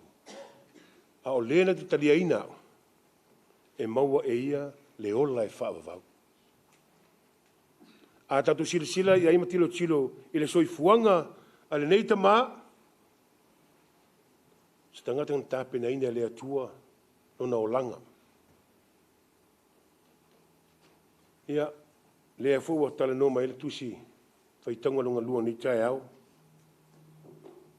ma le tusi a Paulo i lona tali i faa tua Timoteo e le ngata i lea o le evangelia ni tai au o le au ainga le masainga to manga ia Iesu ma lolo ia Iesu i lang fai malanga ngalueng faola. O tatu sila fia fo le tala winga ya Marita ma Maria. Le uso o tua whaafine o Mr. Lazarus. A lea lau wa maniu malasalo. A e fia mai Iesu e siasi mai. After 4 days. Leri e, ana e i nei. Po ua le oti lo tuangani. A alfe talenga Iesu fa lo tutele ya Marita. E le i oti lo tuangani. Can you imagine? O wha aso e whai mai rioki. Si la fia le Iesu, le wingoanga whamatalanga mang sanguanga. A oti la wale tangata le tino, e oti. A le oti le tangata wha le anganga. E oti le tino, a e soi fua pea le anganga. I lumo le atua. Le wingoanga sanguanga Iesu. E o inoti, a e ola pea lava. Por soi fuanga nei, we must all die. Tau noa l'apostolo nu ese, o lo uoti, o lo umanuia lea.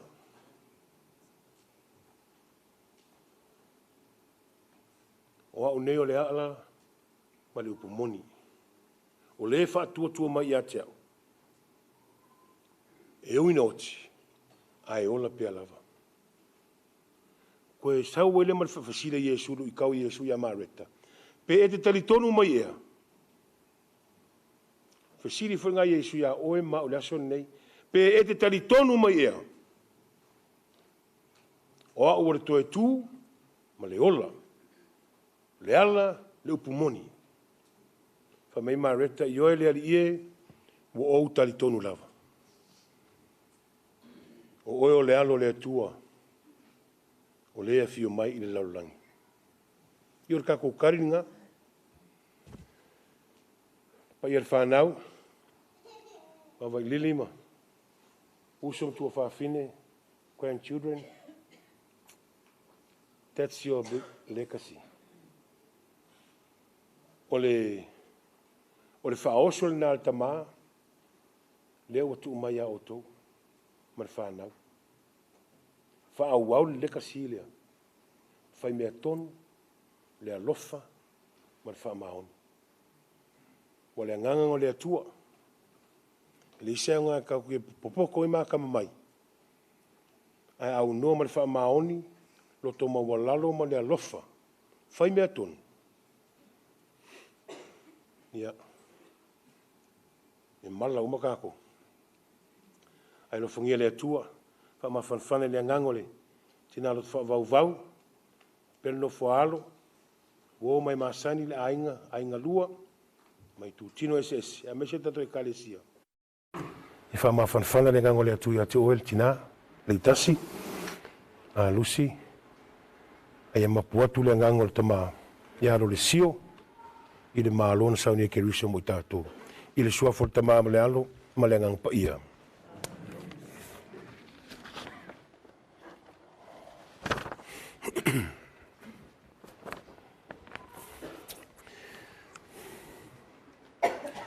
Tātou tutu lai whatasine mo le tātou tarusanga lau tele.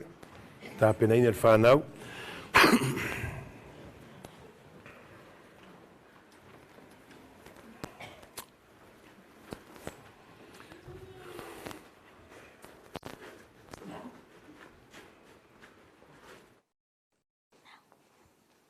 Tātou talosia le tamā pa ia paprio se fuluwha mauna uso a kopo. Le mai lātou ua o foina le soifua e tā lai le finangalo o le atua. O la tātou o linga lea I le li. Lea li e whawhomai.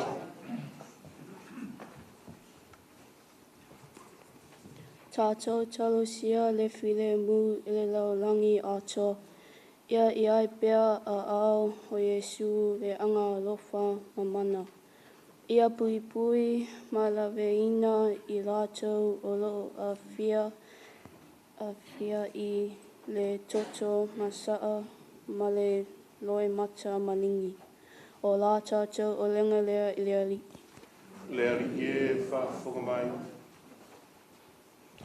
Tātou talosia I lātou o loo fia maua le fesosoani e so o se manaonga. I lātou o maua I mai o le mtino. Ia iei a ao whaamalolo o lo tātou ali I whaolo. Ia ina ia tawhia sea iei o lātou mai uma. O la tātou o lenga lea I lea. Lea li e whawhomai.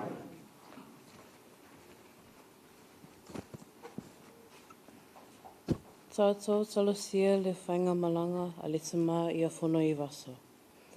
Ia tawhi mala ma ia maua sono nofoanga tu mau I le nuu ua wholafola ina mo I tātou. Whapea I lātou uma ua mali liu. Ia maua ni o lātou nofoanga tu mau I le langi e whaavavau. O la tātou o lenga lea I le alii. Lea li e whawhomai. Tātou talosie te upu polofolo o le nei aso. Ia ave o se whatu I tupu ma ola I totonu o whina ngalo ma loto tau toa tasi. Aia le tau soina o le tau to whainga malanga I le whaaiunga o le nei tau sanga. O le tau toa o le ngā la ali. Lea li e whawhomai. Tātou talosia le whapotopotonga nei. A mai seo mana o ngā lilo. O le tangata lava io. whape karasia wa whamunuinga I runga I o I matou mo. O la tātou tua lenga lea I le ali. Le ali e whaafonga mai. Le atua whaafonga tāloa na we whaafonga mo o matau sanga lunu. Alofo matalinga I whinga tau sanga lofo te whaitau langa runga. Ono soaf pero keriso lo mātou wali I. Amen.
So ia o tu te talo e tali lela tatu ni taulanga le atua o le tama e ona le mana uma.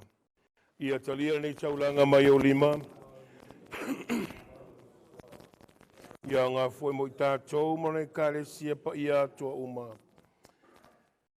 Le atuae, le tama e ona le malo si umalava. Ia whaatuina lo walo, ke riso ai e woti. O lo tātou whaatonga atu mara wha moe moe, ina ia whaasa oina e ia o ona tangata uma, o i lātou ola mai mai woti. O la tātou o lenga lea, lea li i. Ia whatasi lea li i ma o tō.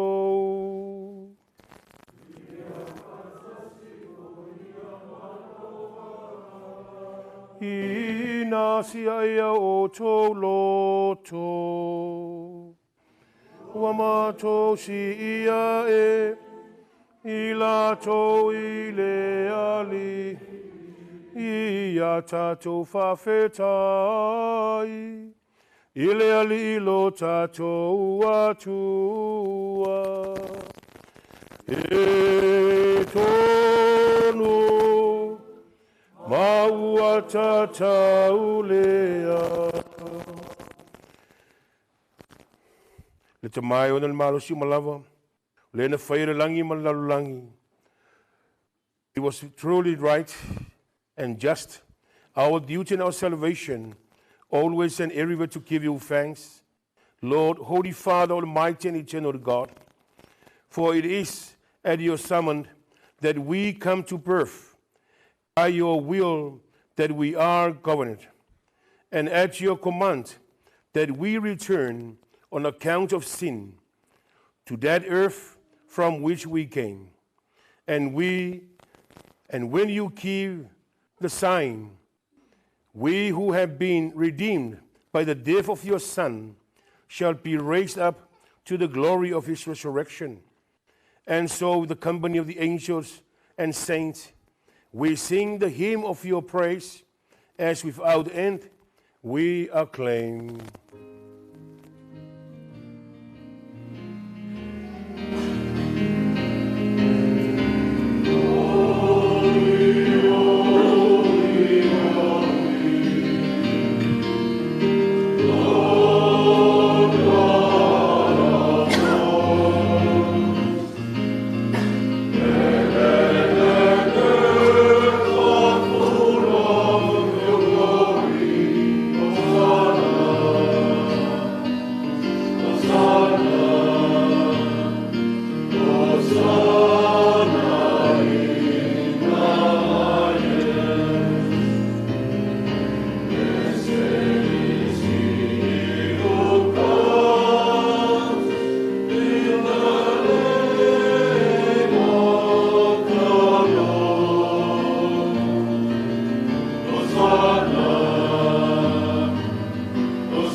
The fount of all holiness. Make holy, therefore, these gifts, we pray, by sending down your Spirit upon them like a dew fall, so that they may become for us the body and the blood of our Lord Jesus. At the time he was betrayed and entered willingly into his passion, he took bread and giving you thanks, broke it, gave it to his disciples, saying, "Take this, all of you, and eat of it. For this is my body, which will be given up for you. Do this in memory of me."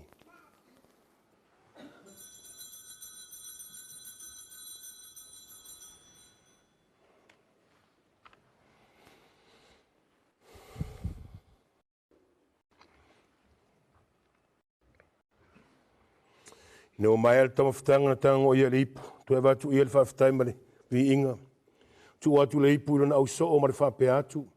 I nā whetanga o fia iai o tō uma, ma wheinu ma iai. O leipu le nei o lo utoto. o le toto le whenga inga fau ma le whaavavau, o le a whaamalingi ina mo o tau ma tangata uma, mo le whaamangalo ino ang sala. Ia o tau whai o le nisauninga, e whai ma whaamanatunga o au.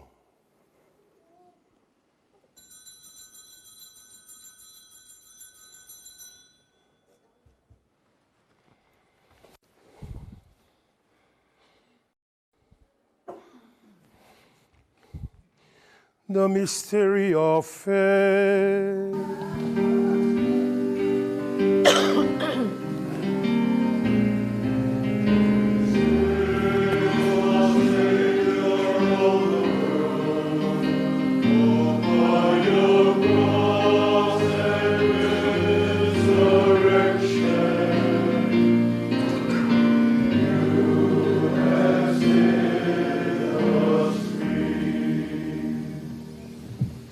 As we celebrate the memory of his death and resurrection, we offer you, Lord, the bread of life and the chalice of salvation, giving thanks that you have held us worthy to be in your presence and minister to you.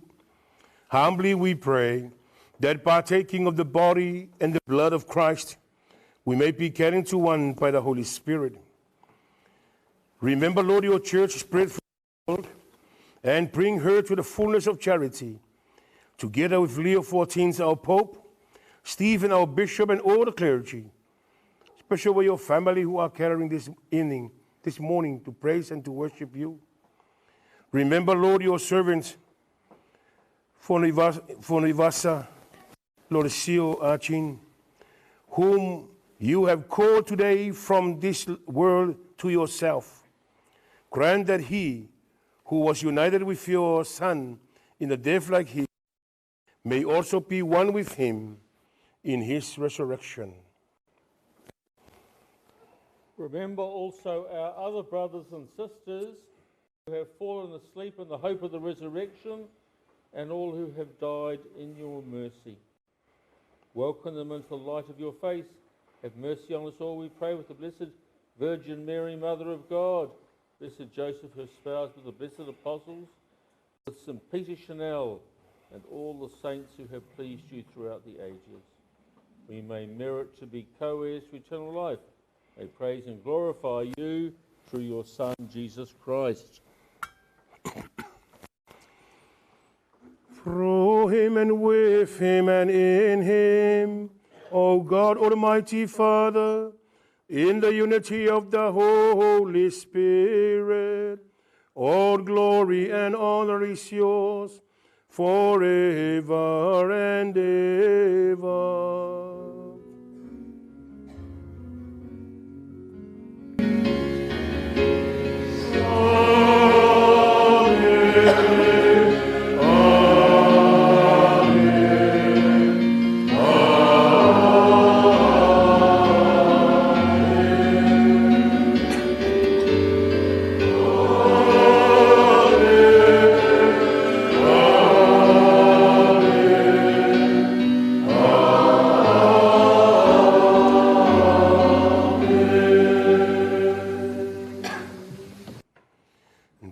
At the Saviour's command, informed by divine teaching, we dare to say, Lo mātou te mai o langi, ia pa ia lo suafa, ia o mai lo malo, ia whaia lo whingalo lalangi e pe on whaia langi, ia e fōi mai a te i mātou le aso nei, a mātou me a ia tauma le aso, ia e whamangalo mai a te i mātou, ia mātou wang sala, Peo I mātou fōi o na mātou whamangalo I nātu. Ie uangalanga mai a te I mātou. Awa fōi e taitaina I mātou. Whao songa. Mātou mai leang. Lavea I mātou le ie mai leanga uma. Ma uma ia mātou le file mu mai o mātou wasu. I lo walofa muti vale wha sao mātou mai leanga sala. Ma pui I mātou mai atungonunga uma. Ao mātou wha taritari atu ma le wha moe fia. Mo le toi o fio mai o le mātou whaola o Yesu Keriso. A wā e o le mālo, le mana ma le vi inga, mana pōnei o le whaava. Le Yesu e whetala i atu o apostolo, o te tu atu i atu o tō le file mu, o lo o file mu fo i te fo i atu o tō. Awan e sila mai a mātou wang sala. Ai le whātua tua lau e kālesia. Mai a le mu ma le tasi o lo malo. Le ua e soi fuai mo le whaavavau. Vau lava. Ia iate o tautu mau le file mu mai le alii. Whāpena fua. Tātou whailonga nei le whailonga le file mu o whanau le atua.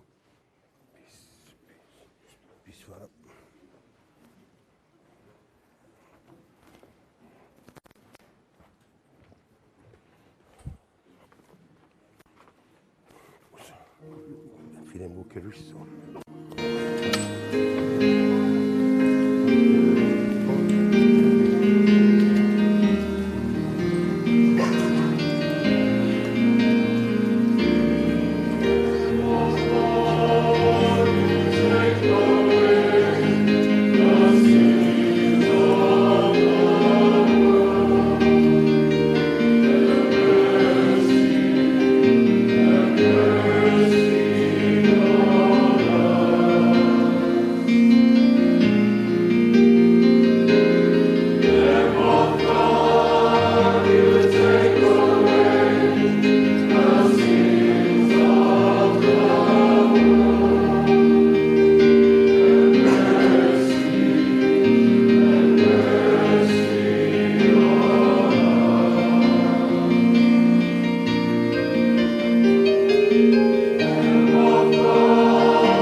Usoe matua whawhine whaauta o Iesu le nei le tamai mamua le atua.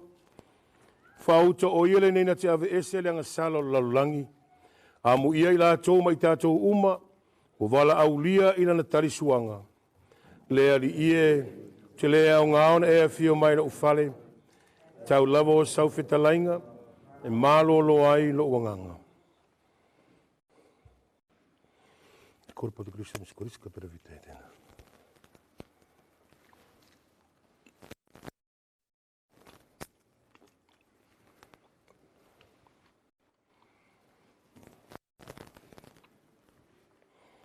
Il sangue di Cristo mi scorrisca per la vita eterna.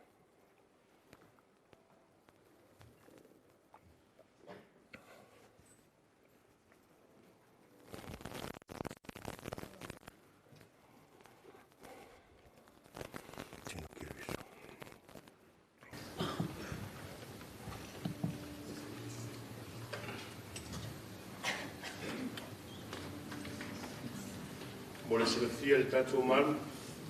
Saunigo il sacramento por comunione e mo la torre del Eucaristia cattolico. Mo e o tau iai.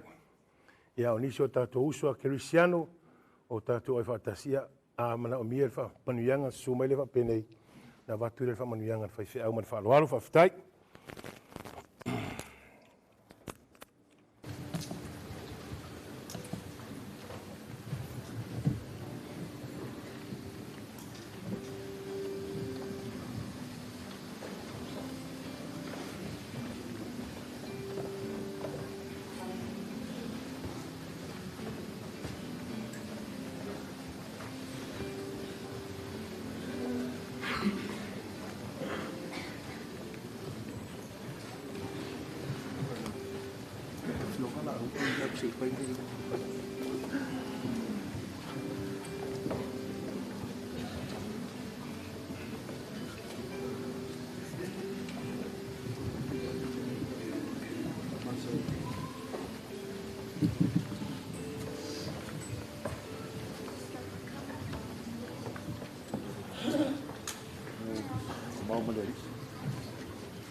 Ia tātou ta talo. Le ali ie lo mātou atua. O mātou whai le whamanatunga. O le maliu ma le tuatua keriso i le nei sa kalameta le Eucharistia. E tari le lea lo mātou uso lo mātou tamā. E a Fonoivasa Seiuli Lolesio a Ching. I le malamalama o le manuia o lo ufofonga. Ai mai se le mamalu o la ua fioanga. Whamawhanawhana le anganga o le tina lo te whaavau. Le no whaalo ma whanau. O ainga wo mai masani whapere kalesia. Ai mapuatu le anganga o le tamā. Yo au alofa Yesu. O la mātou o lenga le nei ono keriso. Lo mātou wali. Amen.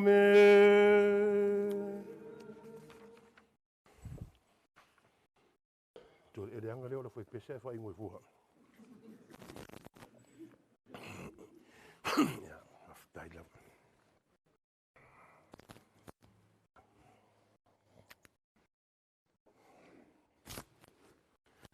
Ole vai sale mo fa ko e mai.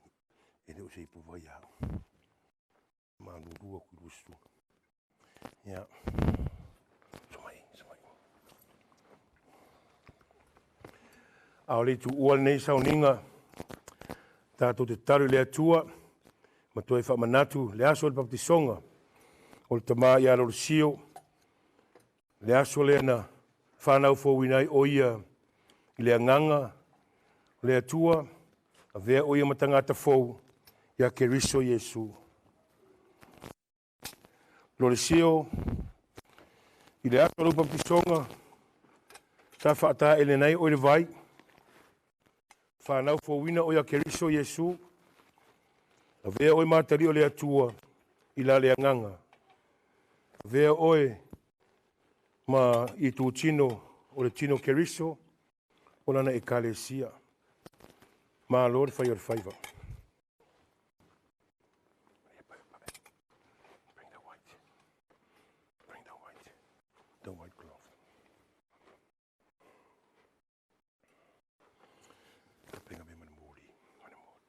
Lolesio le aso lo baptisonga.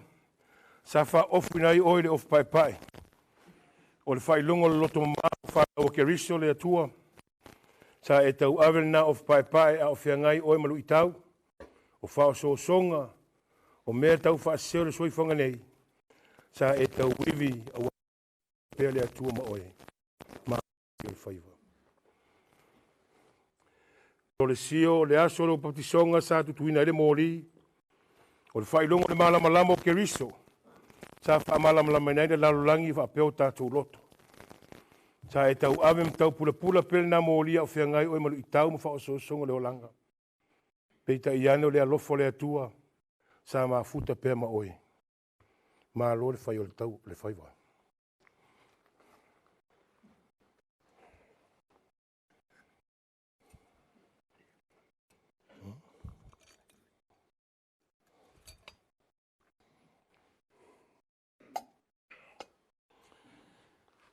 Whapena sila le atua le whai ngā taulanga a pelu. Ma le anganga fia. Le whai ngā taulanga o tau ma le whine ngalo le atua. Sa whai ma le loto ma walalo, ma le wha maoni.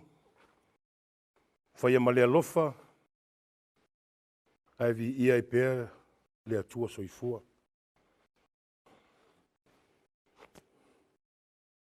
Ngā ruia lau malanga ia manuia.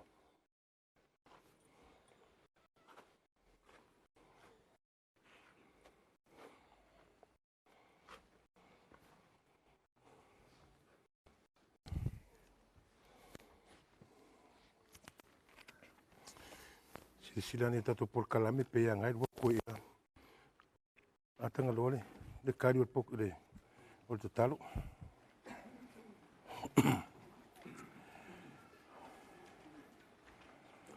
le ali e o malingi lo toto mo mato uso mal te manei ya Lolesio la au no maliu ye tali leia o ia yo luma tali le ali e ye e mana tua Ua peo le fuefu ma le fulefu I mātou.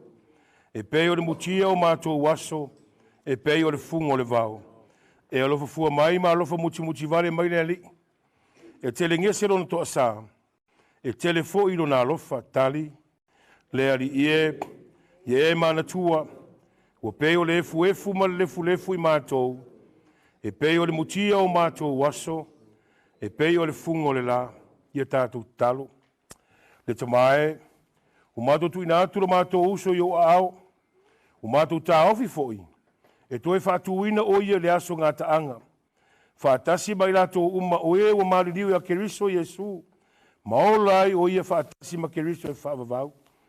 Le ali ie, whaafunga mai e la mātou te talo. Ie le leia lo mātou tamā I paradise. Mawhanawhana I fo I mātou I le whātua tua o mātou te whitai ai umai a Keriso I le mawhutanga malau a fio. Whaatasi maro mātou uso nei maritama I a Lolesio la ua ona. E whaavavau. O la mātou te talo lea. O no Keriso lo mātou wali I. O au neo le toe tū mare ola. O le whaatua tua mai a te au. E o I lava ina oti ai ola lava ia. O tangata ola uma o e whaatua tua mai a te au. E le oti lava. E o le whaavavau. O te le oti. O te ola lava au. Ma o tau watu mea na whaia e lea li I. O au nei o le toe tū ma le ola. Nei se o le whaavavau lava. Amen. Ia whaatasi lea li ma o tau. Ia lunga ia te tātou ma lama. Lea tue o mana uma. I le suafo le tamā ma le alo. Lea nganga pa ia. Mai anel tauranga pa il misa. Ia tātou anga ia tu le whanua tanu. Awale toi sau ningo mo tamā. Ma le whaaloalo whaafitai.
Oh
of jasper walls and bright golden avenues.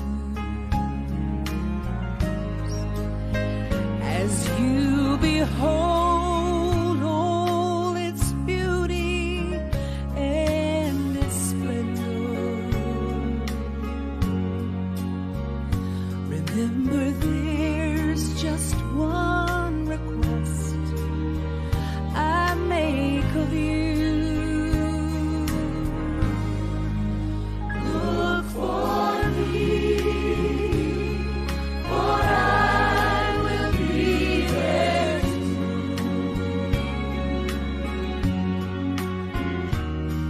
I realize when you arrive, there'll be so much to view. After you've been there 10,000 years, a million, maybe two, look for me, for I will be there too.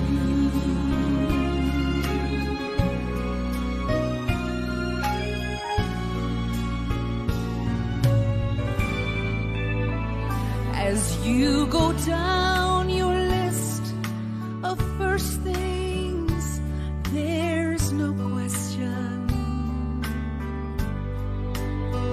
you'll want to see your loved ones waiting there for you.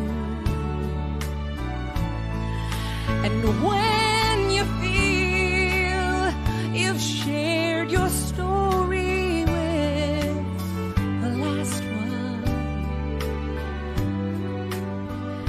that wants to hear you tell just how you made it through,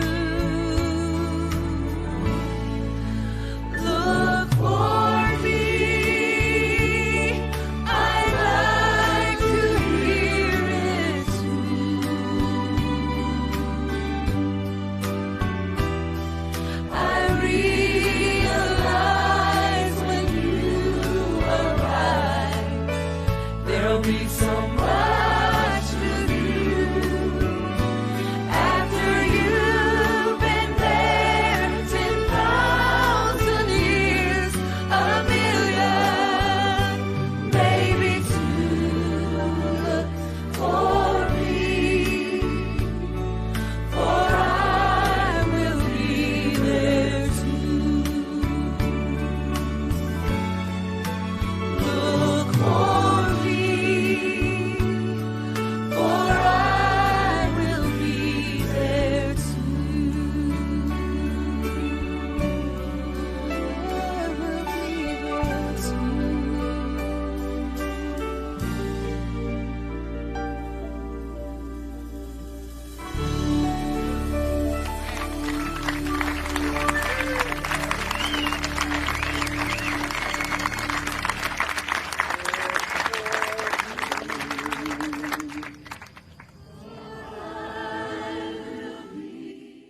fatali tali no uanganga fa moe moe aua fionga fa foi si amai malosi e aua unai o me asai o lima o ole loina tama feita ta umai uangalo ya ita o suula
Tumaletangi mana tua, ainga olo faatale, wa ala wina ne tu koile langi ola benina, oila upele tasi, musue. Tumaletangi mana tua, ainga oro fatali wa ala awina, nei oele tukoile langi ola benina, oila upele tasi.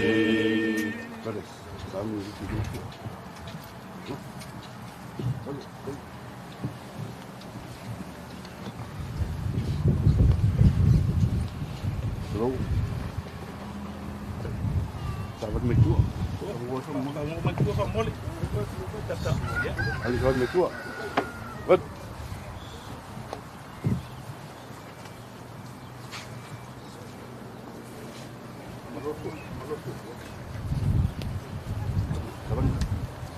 Nak boleh kick di sound lain ya. Romut. Ya. Kalau kau ya. Ya. Sound ni nak langsung. Sa. Wat. Kom sê.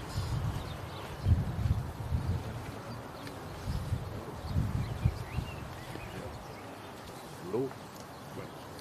Sê tá. Sa ali ni. Kami tolong sa. Wat.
Maria, tu moi Garcia, we are to a Mario Fine Umalo, Mario Yesu, Maria, we are to now there to us, now see Mato,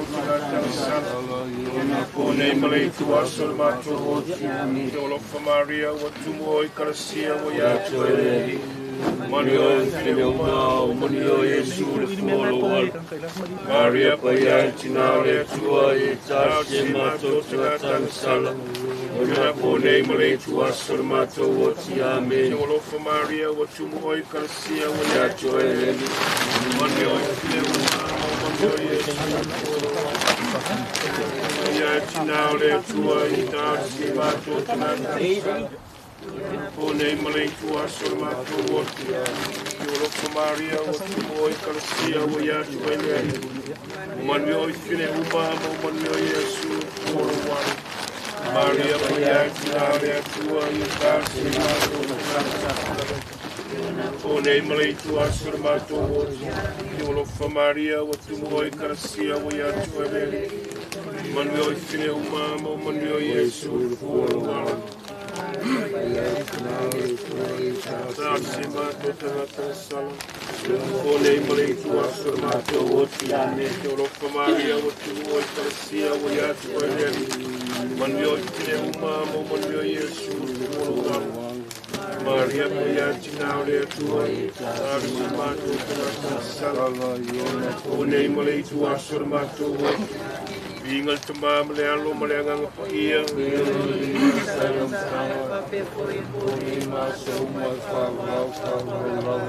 Yesu e mangal maya mato sala Jaya nganga ubo langia mesia nganga pito Ya emanatu ol taupo silanga lofa Tawa tia seta sunato supayatu yatu goe Mai lapso mai Mero sawa tia mando tumalo simro fana mga Taupo romato tina Pauniol tungatang salad siwatio au tino kumaya uyuluma Pauni ete mayo talpalongo tinao lea tua Nero kumaya talpumaya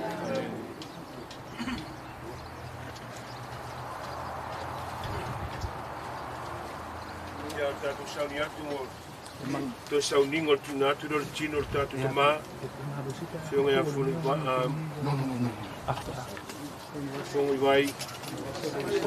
Fonoivasa Seiuli ele na fawina tato uma tato te talo pa manuia ni ele tal nei na fuanga le atu atu no tino mali ya fa talo fa toi foi sunga fa fiangainga o fa penga ma ai masho dupe fa lero le ainga nei ya malor o sai malor se fu malor talo tai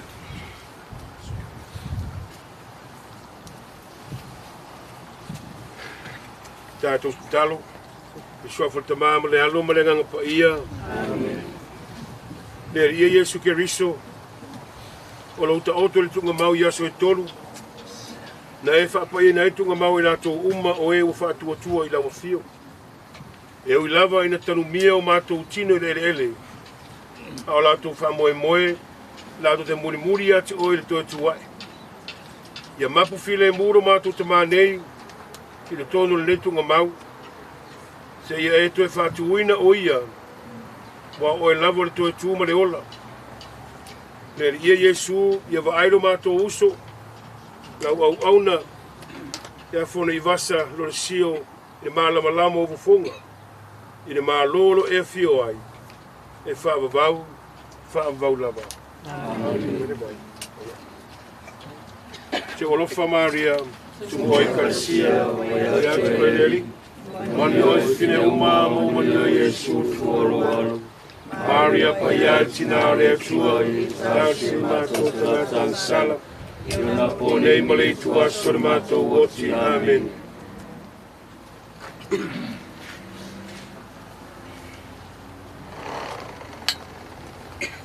Te olofa Maria Tumoi karsia Ya tueleli Manoi fine uma Manio Yesu fuoro Maria paya tina le tua I tarsi mato tatan sala Yona pone male tua sormato woti amen Wala wina le atuor tatu tama Ya fionga ya Fonoivasa Lolesio a Ching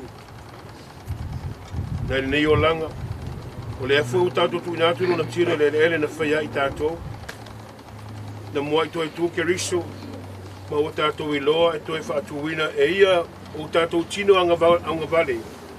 Ia whaamaluina whaatasi ma ia. O lo o tātou tuina atu o tātou uso nei le ari.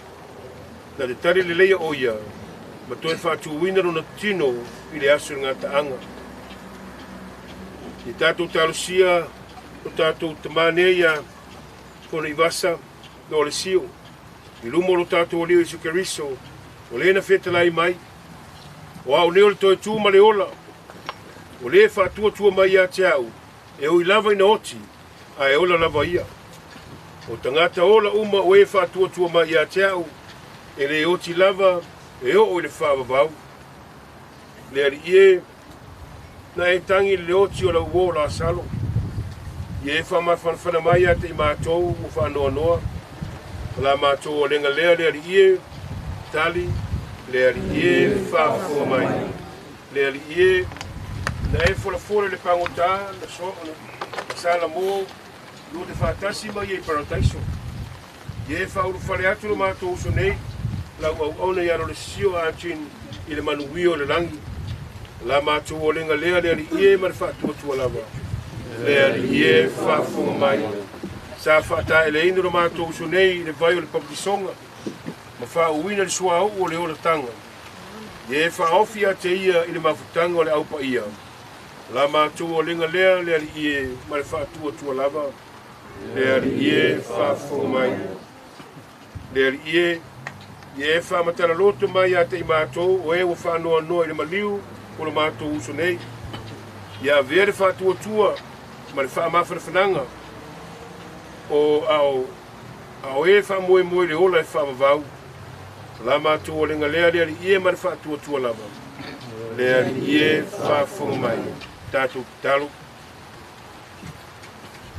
Tātou talo whaatasi e le talo. Ao ina mai e kerisa mo tātou. Tātou talo atua ia te ia. Lo mātou te mai o i langi ia ponia lo suafa. Mai lo malo. Whaia lo whiringalo le langi e pēr whaia langi. O i mai a te mātou le asnei a mātou le ai e tau mo le asu. Manga mai a te mātou ia mātou o sala. E mātou fōia no mātou whakahalo nātu i e o mai a te mātou. Tau fōi te mātou whasosonga. La vei mātou ai mea. Ai o le mālo o le mana. Mātou ma le mihinga e whaakaura. Amen. Le atuae. E whaapea lava pea oe. E le iu o tausanga. E le mawaialo o lofo muti pale. Mātou manatua e kūkule o langa. Le asa fōi o ti ai. O na o lawa fio si la fia. E taitaina i mātou e lo manganga pa ia. Ialo le amio tonu, ma le amio atua. Ia so umolo mātou o langa. Ia mātou au nei lawa fio do tonu. O le mafutanga lau e kare sia le whaatua mausali. Ma le wha moe o mautinoa. Ma le alofa i tangata uma. Mātou te uru atua i le fia lo malo. E latu ia keriso lo mātou walii. Ia whaatasi le ri mautou. Ia whaatasi le ri mautou.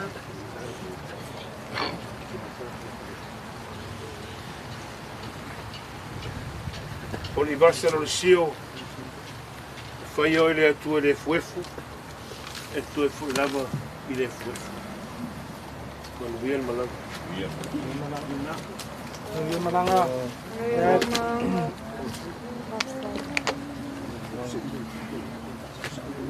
Tasi le ri mautou. Ni lunga ia te tātou malawa le whamurianga le atua e ona le mana uma. Ma kuatu no na nganga le malo e whaambau. Ia keriso Yesu. Le suafo le tamaa ma le alo. Ma le nganga pa ia. Amen. O iu le tātou sauninga. O tui o tou ma le manuio keriso. Ia alu i le langi. O longu kumoni. E lai Maria. Lo pia pia.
Vanga i fora o ko le si fa mai ai la vanga vanga mo le malo sai mai ria Sama le you guys thank you fa mo le si fa ya ku fa lo le ya le Pode me so le si ki ko fa udan ya me da ka ya me mo le sal me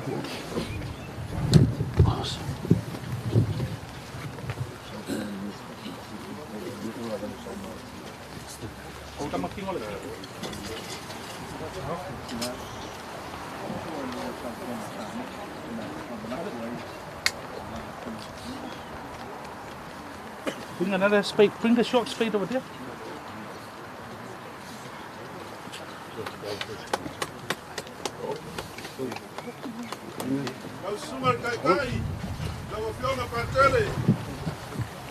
Mga ko ay sa kay mi makuha ko sa makupal pala ay pala awa ko malfalo alo e fai mafonga ai nga lua. Wayo la fai nga lua nga kofi le akua le vai al fala o ko pai fa le malo la wafionga le minska la wafionga le famsigo. Singia ka wilili.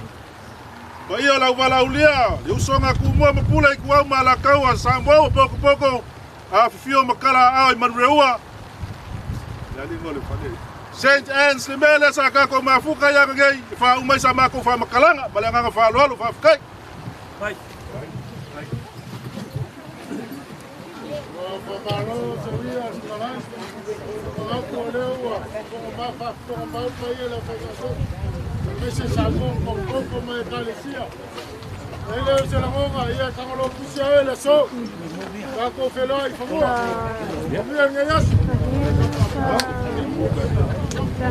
Está making ora kiki.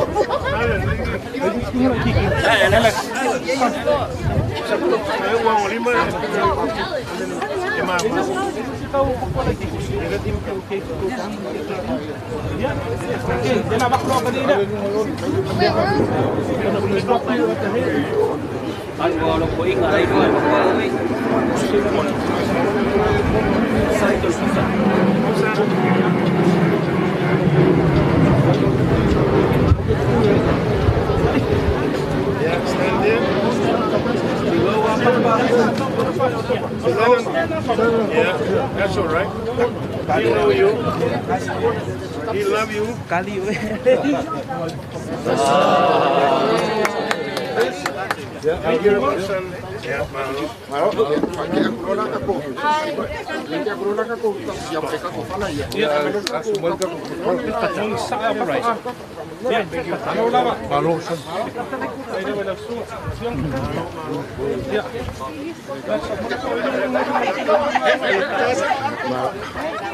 Maru. Baku mo ka ko fala e ku please. Kana pamu ka pamu.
Nato neva noe moli atu le anga whaktai ia inga uma wau mea masani o lo mawan maia pasalongo tu sao te whalawasi ngā tamai a Fonoivasa Seiuli Lolesio ia leo mai on whalawasi tamai o le amatu wanga e sului Manurewa a whaktai tele o tō tapuai ma langorong mai e tunu mau Samoa, ia Meso Amerika, Hawaii ma Australia, whaktai le lofa, whaktai talo mai i aso tātou tamā, tātou toi wheloa i staimi, whaktai le whatasi mai, so i fua mai manuia.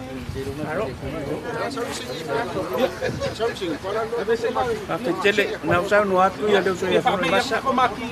Tai de, nau mai mo tapuinga, manuia me aso, mata pamamoi. Alex.